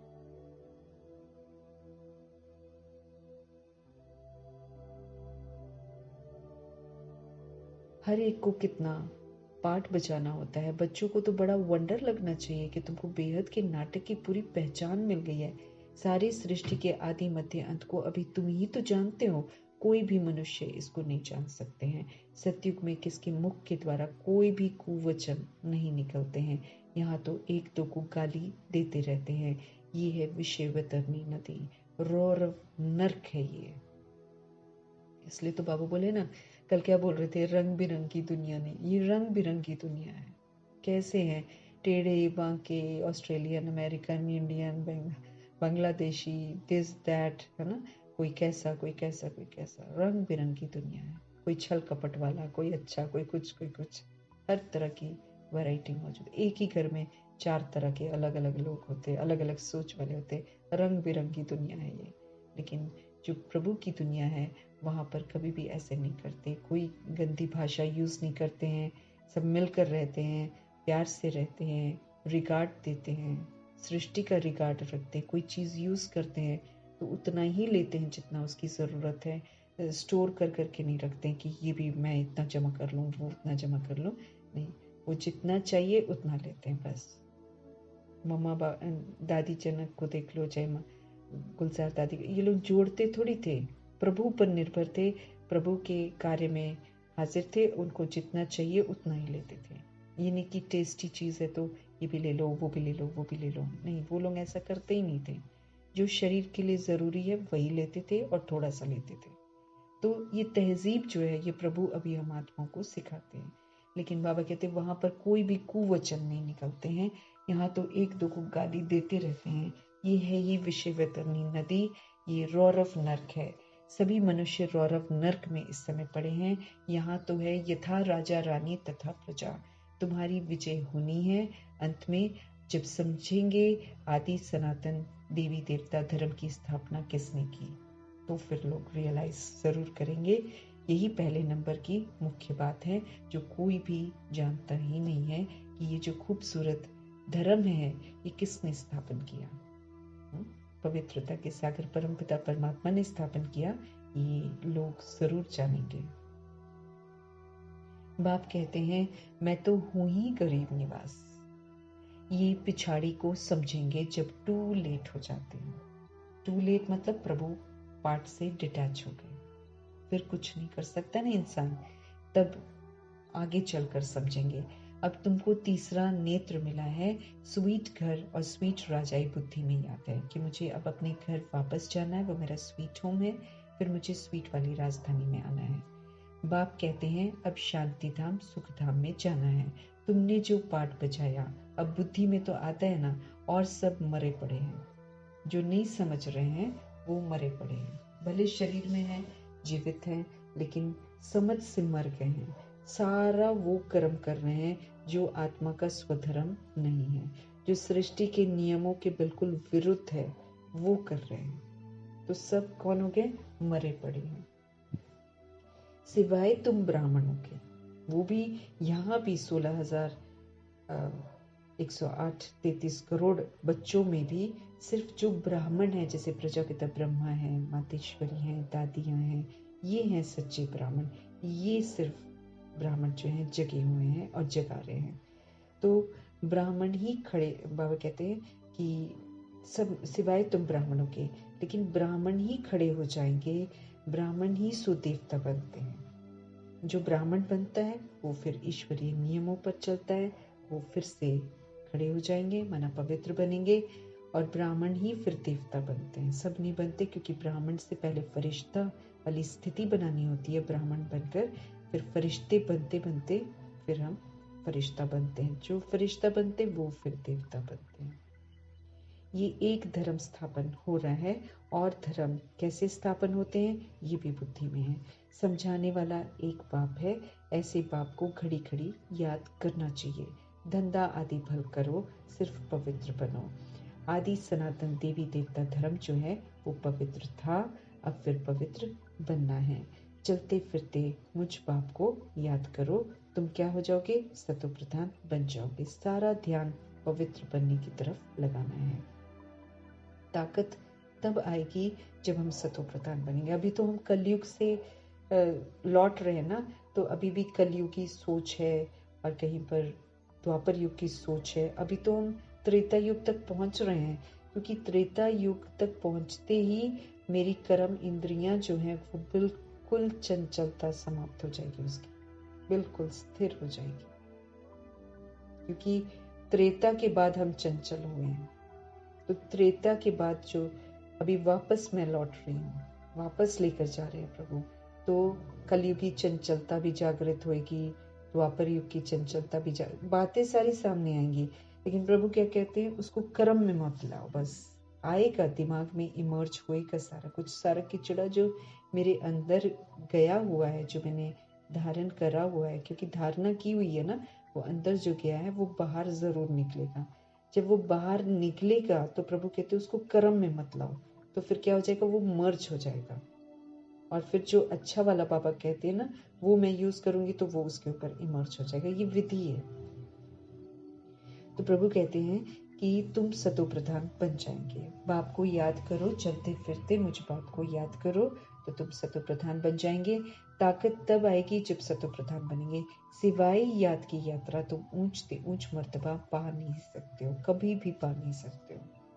सिवाय याद की यात्रा, ये याद की यात्रा मतलब यात्रा शुरू हुई, बस चलती रहे चलती रहे चलती रहे, माना याद लगातार चाहिए। इसलिए प्रभु इसको यात्रा बोलते हैं। इस यात्रा में रुकना नहीं है, इस यात्रा में वापस लौटना नहीं है, इस यात्रा में चलते ही चले जाना है। तो प्रभु स्पष्ट कर रहे हैं, सिवाय याद की यात्रा के तुम ऊंच से ऊंच मर्तबा कभी भी पा नहीं सकते हो। क्यों? क्योंकि जब हम याद नहीं करते हैं हम फिर से पाप करते हैं, फिर पीछे हो जाते हैं। ऊंच मर्तबा फिर हम पा नहीं सकते। यहाँ क्या है? मेरे को समय ही उतना मिला हुआ है जिसमें याद की यात्रा पर रहते हुए मुझे मंजिल तक पहुंचना है। लेकिन अगर हम याद की यात्रा में विस्मृत होकर देहधारियों को याद करते हैं तो फिर हम भूल गए, फिर तो हम पाप आत्मा बन गए, इसलिए फिर ऊंच मर्तबा नहीं पा पाते। इसलिए बाबा हम लोग को समझ दे रहे हैं कि सिवाय याद की यात्रा के तुम ऊंच से ऊंच मर्तबा कभी भी पा नहीं सकते हो। बड़ी गहराई है इसमें। निरंतर याद चाहिए, क्योंकि बाबा स्पष्ट कर चुके हैं, जहां बाप नहीं वहां पाप हो रहा होता है, वहां हम देह के भान में होते हैं।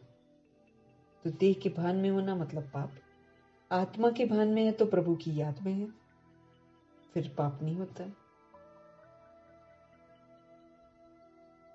जब सतो प्रधान तक पहुंचेंगे तब ही पाप कटेंगे। स्थिति मेरे को सतो प्रधान तक बनानी है, माना अंदर से तमो प्रधानता निकलेगी, बाहर इमर्ज होगी, लेकिन उसको यूज नहीं करके दैवी गुण यूज करने हैं। ऐसे करके सतो प्रधान तक पहुंचेंगे तब जाकर मेरे पाप कटेंगे, और अगर हम वहां तक नहीं पहुंचे मेरे पाप नहीं कट रहे हैं। जब सतो प्रधान तक पहुंचेंगे तब ही पाप कटेंगे। ये है योग अग्नि, ये अक्षर गीता के हैं। योग योग कहकर माथा मारते हैं, विलायत से भी फंसा कर ले आते हैं योग सिखाने के लिए, पैसा कमाना पैसा कमाना। प्राचीन योग के नाम पर, प्राचीन योग ये वाला है जो प्रभु सिखाते हैं, राजयोग। ये संगम युग प्राचीन समय है, यहाँ से शुरुआत होती है ड्रामा की, यहाँ सारा सिखाया जाता है। तो प्राचीन योग राजयोग प्रभु सिखाते हैं, लेकिन देहधारी क्या करते हैं, प्राचीन योग के नाम पर, राजयोग तो हटा देते हैं, प्राचीन योग के नाम पर विदेशियों को फंसाते हैं, उनसे पैसा कमाते हैं। और क्या सिखा देते हैं, ये फिजिकल एक्सरसाइजेस।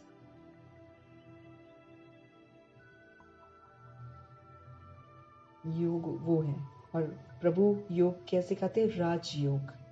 आत्मा राजा प्रभु से योग लगाए और अपने कर्मेंद्रियों पर राज्य करे, कर्मेंद्रियों से सूक्ष्म शक्तियां मन बुद्धि से उनको अधिकारी बनकर उनको चलाए। प्रभु इस विधि से राजयोग सिखाते। ये है प्राचीन संगम युग का समय, और यहाँ पर हम सीखते हैं प्राचीन राजयोग।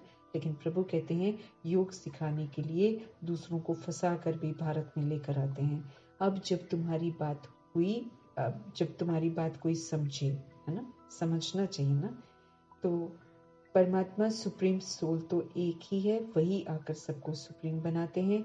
एक दिन अखबार वाले ऐसी ऐसी बातें डालेंगे, ये तो बरोबर है। राजयोग तो सिवाय एक परमपिता परमात्मा के और कोई सिखला ही नहीं सकता है, सिवाय परमपिता परमात्मा के और कोई भी राजयोग सिखा नहीं सकता है।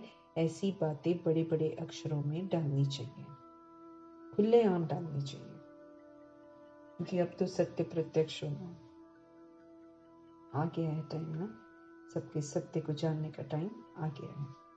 मीठे मीठे सिकिलते बच्चों प्रति माता पिता बाप दादा का याद प्यार और गुड मॉर्निंग। रूहानी बाप की रूहानी बच्चों को नमस्ते। हम रूहानी बच्चों की भी रूहानी बाप को, सच्चे सच्चे बाप को प्यार से, स्नेह से, मोहब्बत भरी नमस्ते। और दिल से एकदम तहे दिल से एक एक समझाने के लिए, एक एक बोल के लिए, एक एक पालना के लिए शुक्रिया ही शुक्रिया।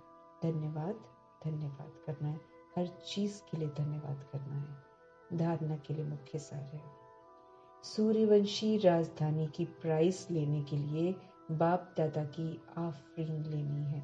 माना फिर जो वो कहते हैं वो मुझ आत्मा को करना है, उसी प्रकार मुझे जीना है, चलना है, सतगुणी सतयुगी बनकर रहना है। फिर आत्माओं को जागृत करना है, जग कर दूसरों को जगाना है, तब हम सूर्यवंशी राजधानी की प्राइस ले सकेंगे। सूर्यवंशी राजधानी की प्राइस लेने के लिए बाप दादा की आफरीन लेनी है, ब्लेसिंग्स लेनी है, सर्विस करके दिखाना है, मोह की रगें तोड़ देनी है, जितना भी अटैचमेंट है इधर उधर उसको तोड़ देना है और सेवा करके दिखानी है। ज्ञान सागर शिव पिता परमात्मा विदेही बाप स्वयं पढ़ाने आते हैं, इसलिए रोज पढ़ना है। कौन पढ़ा रहा है हमें? शिव पिता परमात्मा पढ़ा रहे हैं, तो हमें रोज पढ़ना है। एक दिन भी हमें पढ़ाई मिस नहीं करनी है। बाप समान विदेही बनने का हमें पुरुषार्थ करना है। मैं आत्मा भी ओरिजिनल में विदाउट देह थी, यहाँ पर आकर मैंने देह ली है। इसी स्मृति से मुझे फिर से विदेही बनना है, फिर से निराकारी बनना है, फिर से निर्विकारी बनना है ना, फिर से निरअहंकारी बनना है। तो बाप समान विदेही बनने का पुरुषार्थ करना है। सदगुरु परमपिता परमात्मा का वरदान। अपने प्रैक्टिकल जीवन के प्रूफ द्वारा साइलेंस की शक्ति का आवाज फैलाने वाले विशेष सेवाधारी भव। अपने प्रैक्टिकल जीवन, है ना, जो भी हम प्रभु को सुन रहे हैं, देख रहे हैं, जान रहे हैं, समझ रहे हैं, उसको प्रैक्टिकल जीवन में दिखाना है ना। तो अपने प्रैक्टिकल जीवन के प्रूफ के द्वारा साइलेंस की जो शक्ति है उसका आवाज फैलाने वाले विशेष सेवाधारी भाव, प्रैक्टिकल आचरण।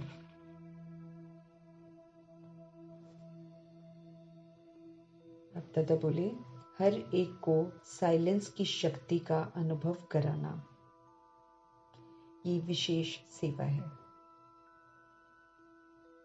जैसे साइंस की पावर बड़ी पॉपुलर है, नामी ग्रामी है, ऐसे साइलेंस पावर भी जो है वो नामी ग्रामी हो जाए। अभी तो साइंस को बहुत महत्व देते हैं, लेकिन साइलेंस की शक्ति जो है वो उससे भी पावरफुल है। तो ये जो साइलेंस की पावर है ये भी नामी ग्रामी हो जाए। सबके मुख से आवाज निकले कि साइलेंस पावर साइंस से भी ऊंची है। वो दिन भी आना है। साइलेंस के पावर की प्रत्यक्षता अर्थात बाप की प्रत्यक्षता, प्रभु की प्रत्यक्षता है। प्रभु कैसे साइलेंस की पावर से शांति से सतयुग की स्थापना कर रहे हैं। कोई भभका नहीं दिखा रहे हैं, कोई शोर नहीं, कोई जबरदस्ती नहीं, एकदम साइलेंस में, साइलेंस की पावर से शांति से सत्य से परिचित कराकर सतयुग की स्थापना करा रहे हैं। साइलेंस की पावर समझ की पावर है। हर बात की समझ, हम कौन, कैसे ड्रामा में आए, क्या किया, कैसे करेक्ट करके फिर कैसे पुनः ओरिजिनल में लौटना है, हर बात की समझ। कोई पिलर बन जाते, पिलर, सुख शांति का पिलर। कोई कितना भी हिलाए, अपनी स्वस्थिति में स्थित रहकर सभी को स्वस्थिति में स्थित रखने की क्षमता दे देते हैं साइलेंस की पावर। जैसे प्रजापिता ब्रह्मा अव्यक्त फरिश्ता, जो तस्वीर है अव्यक्त फरिश्ते की, वो कुछ बोलते थोड़ी हैं, लेकिन आप सामने बैठ जाओ, आपको अपनी गलतियां एकदम स्पष्ट नजर आएंगी, एकदम स्पष्ट। उनकी साइलेंस की वो बोलते थोड़ी हैं, लेकिन वो अव्यक्त फरिश्ता की जो स्थिति है वो मेरे को मेरी गलतियों का एहसास दिला देती है।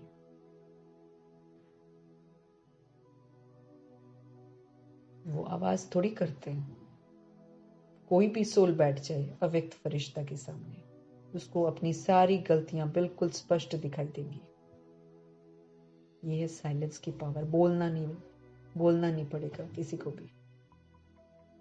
रावण में क्या है, साइंस की पावर में शोर शराबा बहुत है। वो शोर शराबा क्या कराता है? विनाश कराता है। प्रभु की साइलेंस की पावर क्या करती है? स्थापना करवाती है। वो हिंसात्मक है, यहाँ पर अहिंसक है। तो सबके मुख से आवाज निकले कि साइलेंस पावर जो है वो साइंस से भी ऊंची है। वो दिन आना है। साइलेंस के पावर की प्रत्यक्षता मतलब बाप की प्रत्यक्षता। प्रभु हमें अहिंसक बनाते हैं, प्रभु हमें पवित्र बनाते हैं, अपनी शांति के स्वधर्म में टिकना सिखाते हैं। जब हम अपनी शांति के स्वधर्म में और पवित्र स्वधर्म में टिक जाते हैं तो हम सृष्टि परिवर्तन कराने में मददगार बनते हैं। साइलेंस पावर का प्रैक्टिकल प्रूफ है आप सबकी जीवन। प्रश्न खत्म, है ना, करेक्शन खत्म, कोटेशंस खत्म, सब कुछ खत्म। अपनी जिंदगी से कितनी सारी शिकायतें हैं, मेरे साथ ऐसा क्यों, मेरे साथ वैसा क्यों, वो ऐसा क्यों, वो ऐसा क्यों, कितनी सारी हमारी जिंदगी में अज्ञानता में शिकायतें होती हैं। सारी शिकायतें खत्म कर देते हैं प्रभु और कहते हैं पवित्र बनो, तुम अच्छे बनो, तुम अच्छे बनो। तो फिर जब वो अच्छाइयां हमारे जीवन में आ जाती हैं, वो जब 7 गुण 36 गुण शक्तियाँ, ज्ञान, गुण, शक्तियाँ सब कुछ हमारे जीवन में आ जाता है तो हमारा प्रैक्टिकल जीवन अपने आप में एक सबूत बन जाता है जो प्रभु को प्रत्यक्ष करता है।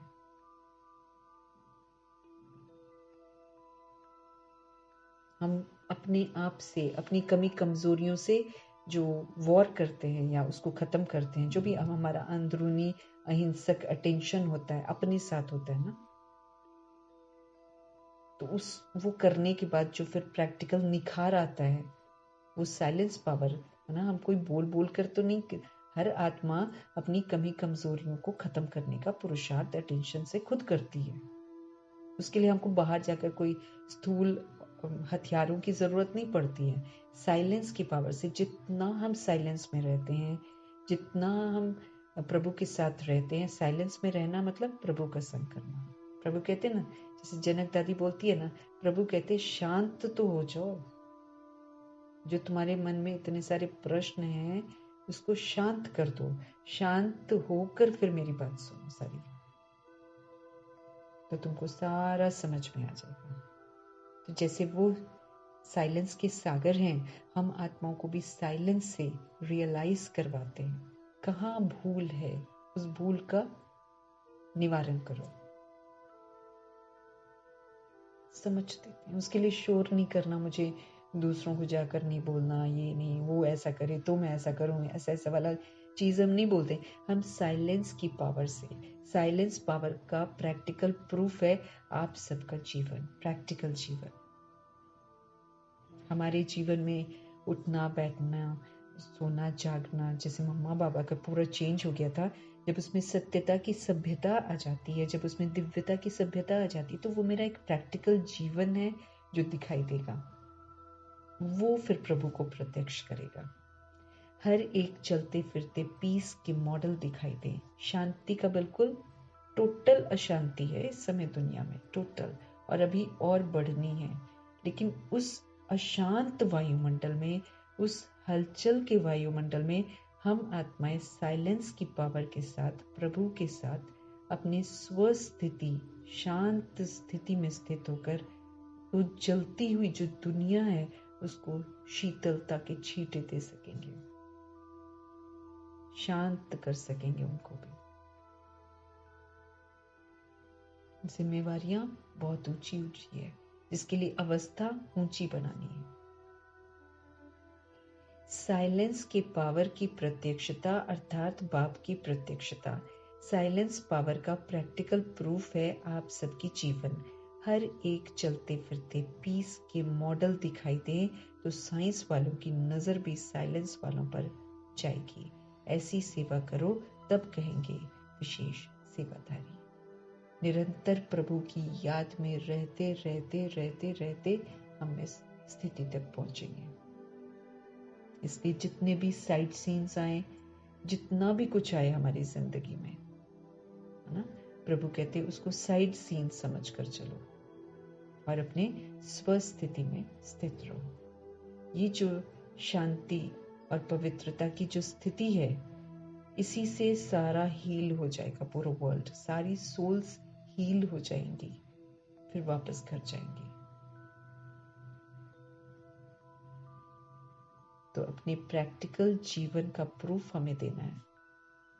इस प्रैक्टिकल जीवन के प्रूफ में साइलेंस की पावर हो, साइलेंस की शक्ति का आवाज फैले कि भाई साइलेंस की आवाज लोगों को पता चले।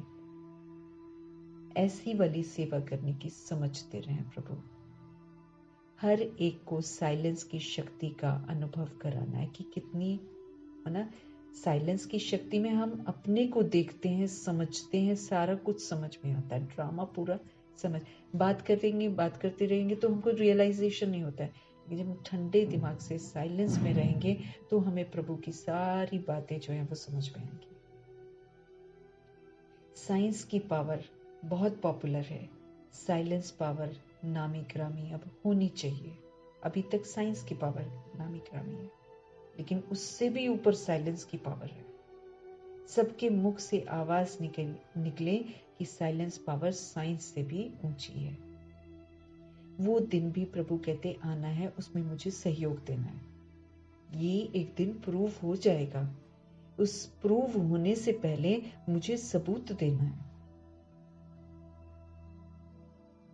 साइलेंस के पावर की प्रत्यक्षता माना बाप की प्रत्यक्षता। कुछ भी हो जाए, अचल अडोल शांत हैं, तो किसको प्रत्यक्ष कर रहे हैं? भगवान को प्रत्यक्ष कर रहे हैं। हलचल में है तो फिर रावण को प्रत्यक्ष कर रहे हैं। रावण तो हलचल में लाता है, रुलाता है, अपसेट करता है, सब कुछ करता है।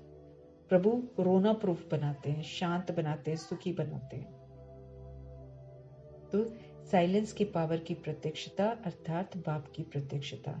साइलेंस पावर का प्रैक्टिकल प्रूफ है आप सबकी जीवन। प्रभु हम आत्माओं पर जिम्मेवारी दे रहे हैं कि प्रूफ ऐसे बोलकर तो नहीं बोल सकते ना, तो साइलेंस पावर का कि साइलेंस पावर साइंस से भी ऊंची है। प्रभु कहते हैं उसका प्रैक्टिकल प्रूफ क्या होएगा? आप सबकी जीवन। हर एक चलता फिरता पीस का मॉडल दिखाई दे, अलग सा दिखाई देगा। वो जो प्रभु की सिखाई हुई साइलेंस है, जिसमें प्रश्न सारे खत्म हो जाते हैं, जिसमें कुछ भी शिकवा शिकायत जो होता है वो खत्म हो जाता है, वो है साइलेंस की पावर। समझ लिया ड्रामा को, क्या है, कैसे है, लोग क्यों कर रहे हैं, समझ लिया। कोई शिकवा कोई शिकायत नहीं, बस हील करना है। तो प्रभु कहते हैं हर एक जो है प्रैक्टिकल प्रूफ जो है वो आप सबकी जीवन है। हर एक चलते फिरते पीस के मॉडल दिखाई दे, तो साइंस वालों की जो नजर है वो भी फिर किस पर जाएगी? साइलेंस वालों पर जाएगी। ऐसी सेवा करो, तब कहेंगे विशेष सेवाधारी आत्मा है। स्लोगन: सेवा और स्थिति का बैलेंस रखो तो सर्व की ब्लेसिंग्स मिलती रहेगी। सेवा भी करनी है, अपनी स्वस्थिति का भी पूरा पूरा ध्यान रखना है। नहीं तो क्या होता है, कभी कभी हम सेवा करते हैं, अपना पुरुषार्थ रह जाता है। नहीं, अपना पुरुषार्थ बहुत इंपॉर्टेंट है, दोनों का बैलेंस रखना है, तब फिर हमें सभी की ब्लेसिंग्स मिलती रहेंगी। सिर्फ एक करेंगे तो ब्लेसिंग्स नहीं मिलती, वो फिर हम बॉडी कॉन्शियसनेस हो जाती है। लेकिन इसमें क्या है, स्थिति में ना, तो याद है कि आत्मा हो। अब आत्मा हो, याद है, तो फिर परमात्मा की याद है। जब ये दोनों चीजें हैं तो गड़बड़ कहीं नहीं होगी, कोई भी सेवा में भी गड़बड़ नहीं होगी। तो सेवा और स्थिति, इन दोनों का बैलेंस रखो, तो प्रभु जी कहते हैं सबकी ब्लेसिंग्स मिलती रहेंगी। प्रभु जी की भी मिलेंगी, फिर ब्रह्मा जी सरस्वती जी की भी मिलेंगी, फिर बाकी जो दादियाँ हैं उनकी भी मिलेंगी, फिर जो सोल्स हैं जिनको सेवा का सुख मिलता होएगा वो भी ब्लेसिंग्स देंगी। तो दोनों का बैलेंस हमको रख कर चलना है। मातेश्वरी जी के अनमोल महावाक्य। गीत है नयनहीन को राह दिखाओ प्रभु। ये भक्ति मार्ग का गीत है। आत्माएं लिखती जरूर है लेकिन समझ नहीं पाती हैं, तो प्रभु उसको फिर समझ जाते हैं कि आंखें तो होती हैं लेकिन फिर भी सोल क्यों गा रही है, नयनहीन को राह दिखाओ प्रभु। क्योंकि आत्मा को अंदर से रियलाइजेशन होता है कि वो सही मार्ग पर नहीं चल रही है, तो वो प्रभु को पुकारती है कि हमें रास्ता दिखाओ, हम तो नयनहीन है, हमको सही रास्ता दिखाई नहीं दे रहा है। अब ये जो मनुष्य गीत गाते हैं, नयनहीन को राह बताओ, तो गोया राह दिखाने वाला एक ही परमात्मा ठहरा। तभी तो परमात्मा को बुलाते हैं, क्यों नहीं तो दुनिया में तो इतने सारे लोग हैं, वो दूसरे किसी को बोले ना, भाई तुम मुझे रास्ता दिखाओ, तुम मुझे रास्ता दिखाओ, वो दुनिया के लोगों को नहीं बोलते हैं, प्रभु को पुकारते हैं। तो इसका मतलब जाहिर सी बात है कि परमात्मा ही रास्ता दिखाने वाले हैं। यहाँ से सब थक गए हैं, यहाँ कोई दिखाने वाला नहीं है, तो फिर परमात्मा को बुलाते हैं। और जिस समय कहते हैं प्रभु राह बताओ, तो जरूर मनुष्यों को राह दिखाने के लिए खुद परमात्मा को निराकार रूप से साकार रूप में तो अवश्य आना पड़ेगा। अब वो निराकार है, निराकार इंस्ट्रूमेंट के बिना बात नहीं कर सकते हैं, वो इतना पावरफुल है और हम शरीर में हैं, और वो भी लो ग्रेड के शरीर में है। उनकी प्रेरणा, उनकी इंस्पिरेशंस, उनकी भाषा को हम कैच नहीं कर सकते हैं, इसलिए उनको पतित दुनिया में आना पड़ता है, उस लेवल तक नीचे ना बॉडी में आधार लेना पड़ता है, ताकि वो हम आत्माओं से बात कर सकें और हम आत्माओं को समझ दे सकें। उसके लिए फिर एक शरीर को वो तैयार करते हैं, जो सबसे सतो प्रधान आत्मा थी उसी को जागृत करते हैं। तो मातेश्वरी समझा रहे हैं कि जिस समय कहते हैं प्रभु राह बताओ, तो जरूर मनुष्यों को राह दिखाने के लिए खुद परमात्मा को निराकार रूप से साकार रूप में तो अवश्य आना पड़ेगा। तभी तो स्थूल में राह बताएगा ना। आने बगैर तो राह तो नहीं बता सकेंगे। ऊपर से बताएंगे, हमको तो पता ही नहीं है ऊपर कहाँ पर है, कैसे कनेक्शन होगा भगवान का, तो हमको पता ही नहीं है। अब मनुष्य जो मूंझे हुए हैं, उन मूंझे हुए को राह चाहिए, इसलिए परमात्मा को कहते हैं नयनहीन को राह बताओ प्रभु। इसको ही फिर खेवैया भी कहा जाता है, जो उस पार अथवा ये जो 5 तत्वों की जो बनी हुई सृष्टि है, इससे पार कर उस पार अर्थात 5 तत्वों से पार जो छठा तत्व है, अखंड ज्योति महतत्व है, उसमें ले चलेंगे। ये 5 एलिमेंट्स तो यहाँ पर है ना, धरती आकाश जल वायु अग्नि, लेकिन छठा तत्व भी है, वो अखंड ज्योति महतत्व है, ब्रह्मांड है जिसे कल बाबा कह रहे थे, उसमें वो ले चलेंगे हमें। यहाँ 5 तत्वों की दुनिया से पार हमको अपने वतन में लेकर जाएंगे। तो परमात्मा भी जब उस पार से इस पार आवे तभी तो लेकर जाए। ऊपर से बोलेंगे आ जाओ तो हम तो जा ही नहीं पाएंगे, क्योंकि हमको रास्ता ही नहीं मालूम है। तो उनको भी फिर ऊपर से नीचे आना पड़ता है ना। तो परमात्मा भी जब उस पार से इस पार आए तभी तो हमको ले चलेगा। तो परमात्मा को भी अपने धाम से आना पड़ता है, तभी तो परमात्मा को खिवैया कहते हैं। वही हम आत्मा रूपी नाव को, आत्मा रूपी बोट को पार लेकर चलते हैं। अब जो परमात्मा के साथ योग रखता है उनको साथ ले जाएगा। स्पष्ट कर रही है कि जो सोल परमात्मा का परिचय प्राप्त करने के बाद परमात्मा के साथ योग रखते हैं, कनेक्टेड रहते हैं, उनको साथ लेकर जाएगा। बाकी जो बच जाएंगे, जो योग लगाएंगे नहीं, वो फिर धर्मराज की सजाएं खाकर बाद में मुक्त होंगे। होना तो सभी को मुक्त है, चाहे हम भगवान के ज्ञान में चल लें, चाहे हम भगवान की अवज्ञा करके अपनी मनमर्जियां कर लें, पावन सबको बनना पड़ेगा, वापस घर सबको जाना पड़ेगा, क्योंकि ये समय आ गया है सभी सोल्स का वाणी से परे जाने के लिए। इसलिए मातेश्वरी स्पष्ट कर रहे हैं कि भाई प्रभु ने जो समझ दी है उसके अनुसार जो परमात्मा के साथ योग रखता है, मना याद की यात्रा में रहता है, उनको तो साथ ले जाएगा, क्योंकि वो पावन बन जाएंगे। बाकी जो बच जाएंगे, जो प्रभु से योग नहीं लगाते हैं, वे धर्मराज की सजाएं खाकर बाद में फिर मुक्त होते हैं। जब सभी मनुष्य अति दुखी होते हैं तो परमात्मा को याद करते हैं। द्वापर युग में उतना याद नहीं करते हैं, कलयुग में भी शुरू में उतना याद नहीं करते हैं, जब एंड में बिल्कुल अच्छी तरह हड्ड गोड्डे टूट जाते हैं तब याद करते हैं, जब बहुत दुखी होते हैं। तो जब सभी मनुष्य अति दुखी होते हैं, परेशान होते हैं, तो परमात्मा को याद करते हैं। परमात्मा इस कांटों की दुनिया से ले चल फूलों की छांव में, ऐसा बोलते हैं। इससे सिद्ध है कि जरूर वो भी कोई दुनिया है। अब ये तो सभी मनुष्य जानते हैं कि अब का जो संसार है वो कांटों से भरा पड़ा है, जिस कारण मनुष्य दुख और अशांति को प्राप्त कर रहे हैं और याद फिर फूलों की दुनिया को करते हैं। यहाँ पर दुख भुगत रहे हैं, याद दूसरी दुनिया को कर रहे हैं। तो जरूर वो भी कोई दुनिया तो होगी ना, जिस दुनिया के संस्कार आत्मा में भरे हुए हैं।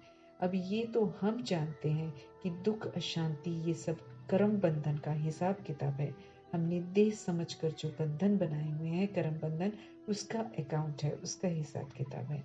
तो राजा से लेकर रंक तक हर एक मनुष्य मात्र इस हिसाब में पूरी तरह जकड़े हुए हैं। ये जो कर्म बंधनों की जकड़न है, हम सारे जकड़े हुए हैं हिसाब किताब से। कोई किसको क्या कर रहा है, कोई किसको क्या कर रहा है, सारा हिसाब किताब की जकड़न है। राजा से लेकर रंग तक हर एक मनुष्य मात्र ये जो हिसाब किताब है, शरीर का जो हिसाब किताब है, इसमें पूरी तरह जकड़े हुए हैं। इसलिए परमात्मा तो खुद कहते हैं अब का संसार कलयुग है, तो वो सारा कर्म बंधन का ही बना हुआ है। हमने कर्म करके ऐसे बंधन बना दिए हैं। और आगे का संसार सतयुग था, जिसको फूलों की दुनिया कहते हैं। अब वो है कर्म बंधन से रहित जीवन मुक्त देवी देवताओं का राज्य। समझा रही है कि वो जो दुनिया है, सतयुग जो दुनिया है, वो कर्म बंधन से रहित है, वो जीवन मुक्त देवी देवताओं का राज्य है, जो कि अब नहीं है। अब ये जो हम जीवन मुक्त कहते हैं, तो उसका मतलब ये नहीं है कि हम कोई देह से मुक्त हो जाते हैं। नहीं तो कई लोग सोचते हैं जीवन मुक्त मतलब देह से मुक्त हो जाना। तो मातेश्वरी समझा रहे हैं कि ये जो जीवन मुक्त कहते हैं ना, इसका मतलब ये नहीं है कि हम कोई देह से मुक्त थे, उनको कोई देह का भान नहीं था, मगर वो देह में होते हुए भी दुख को प्राप्त नहीं करते थे। गोया वहां कोई भी किसी तरीके का कर्म बंधन का मामला नहीं है। वो जीवन लेते जीवन छोड़ते आदि मध्य अंत सुख को ही प्राप्त करते थे। शरीर लेते हैं, शरीर छोड़ते हैं, लेकिन सुखी रहते हैं। तो जीवन मुक्ति का मतलब है जीवन होते कर्मातीत, किसी भी तरीके के बंधन से बिल्कुल मुक्त। अब ये सारी दुनिया 5 विकारों में पूरी जकड़ी हुई है इस वक्त, सारे एक दूसरे के साथ उलझे हुए विकारों के कारण। 5 विकारों में पूरी जकड़ी हुई है, मानो 5 विकारों का पूरा पूरा वास है। परंतु मनुष्य में इतनी ताकत नहीं है जो इन 5 भूतों को जीत सके। उसको समझ ही नहीं है कि ये सारे भूत हैं और इन भूतों को हम हमारे पास नहीं थे और हमारे में नहीं होने चाहिए, ये समझ ही नहीं है। परंतु मनुष्य में इतनी ताकत नहीं है जो इन 5 भूतों को जीत सके। तभी परमात्मा फिर खुद आकर हम 5 भूतों से छुड़ाते हैं और फिर भविष्य प्रारब्ध देवी देवता मर्तबा प्राप्त कराते हैं। फिर भगवान को ही आना पड़ता है। वही आकर हमें बताते हैं कि कैसे हम 5 भूतों के वशीभूत हो गए हैं, तो ये हालत हो गई है, कर्म बंधनों में फंस गए हैं। फिर वो हमें आकर 5 भूतों से छुड़ाते हैं, साथ में भविष्य प्रारब्ध जो है, देवी देवता मर्तबा जो है, वो भी प्राप्त कराते हैं। क्योंकि उसके लिए फिर वो शिक्षित करते हैं हमको कि कैसे हमको दिव्यता को और सत्यता की सभ्यता को धारण करना है। फिर हम सत्यता और दिव्यता की सभ्यता को धारण करते हैं, तो ये भूत अपने आप फिर विदाई ले लेते हैं, क्योंकि पवित्र बनते हैं, अपवित्रता खत्म हो जाती है। फिर हमारे जीवन में सुख भी आता है, शांति भी आती है, क्योंकि अपवित्रता से ही दुख और अशांति का आगमन होता है। तो विकारों से जब हम निवृत्त होते हैं, जब हम प्रभु की श्रीमत पर चलकर बिल्कुल संपूर्ण पवित्र बनते हैं, तो फिर हम देवी देवता मर्तबे का जो प्रारब्ध है वो प्राप्त करते हैं। इसी समय प्रभु की श्रीमत पर चलकर हम सभी कर्म बंधनों से मुक्त होकर 5 विकारों को नहीं यूज करके अपनी स्थिति को कर्मातीत बनाते हैं। जो पुराना है वो याद से चुक्त होता जाता है, शुभ भावना शुभकामना से चुक्त होता जाता है। नया हम कर्म बंधन फिर नहीं बनाते हैं, हम क्या बोलते हैं, कर्मातीत होकर रहते हैं। अच्छा, ओम शांति। ऐसे मीठे मीठे परमपिता परमात्मा का तहे दिल से धन्यवाद।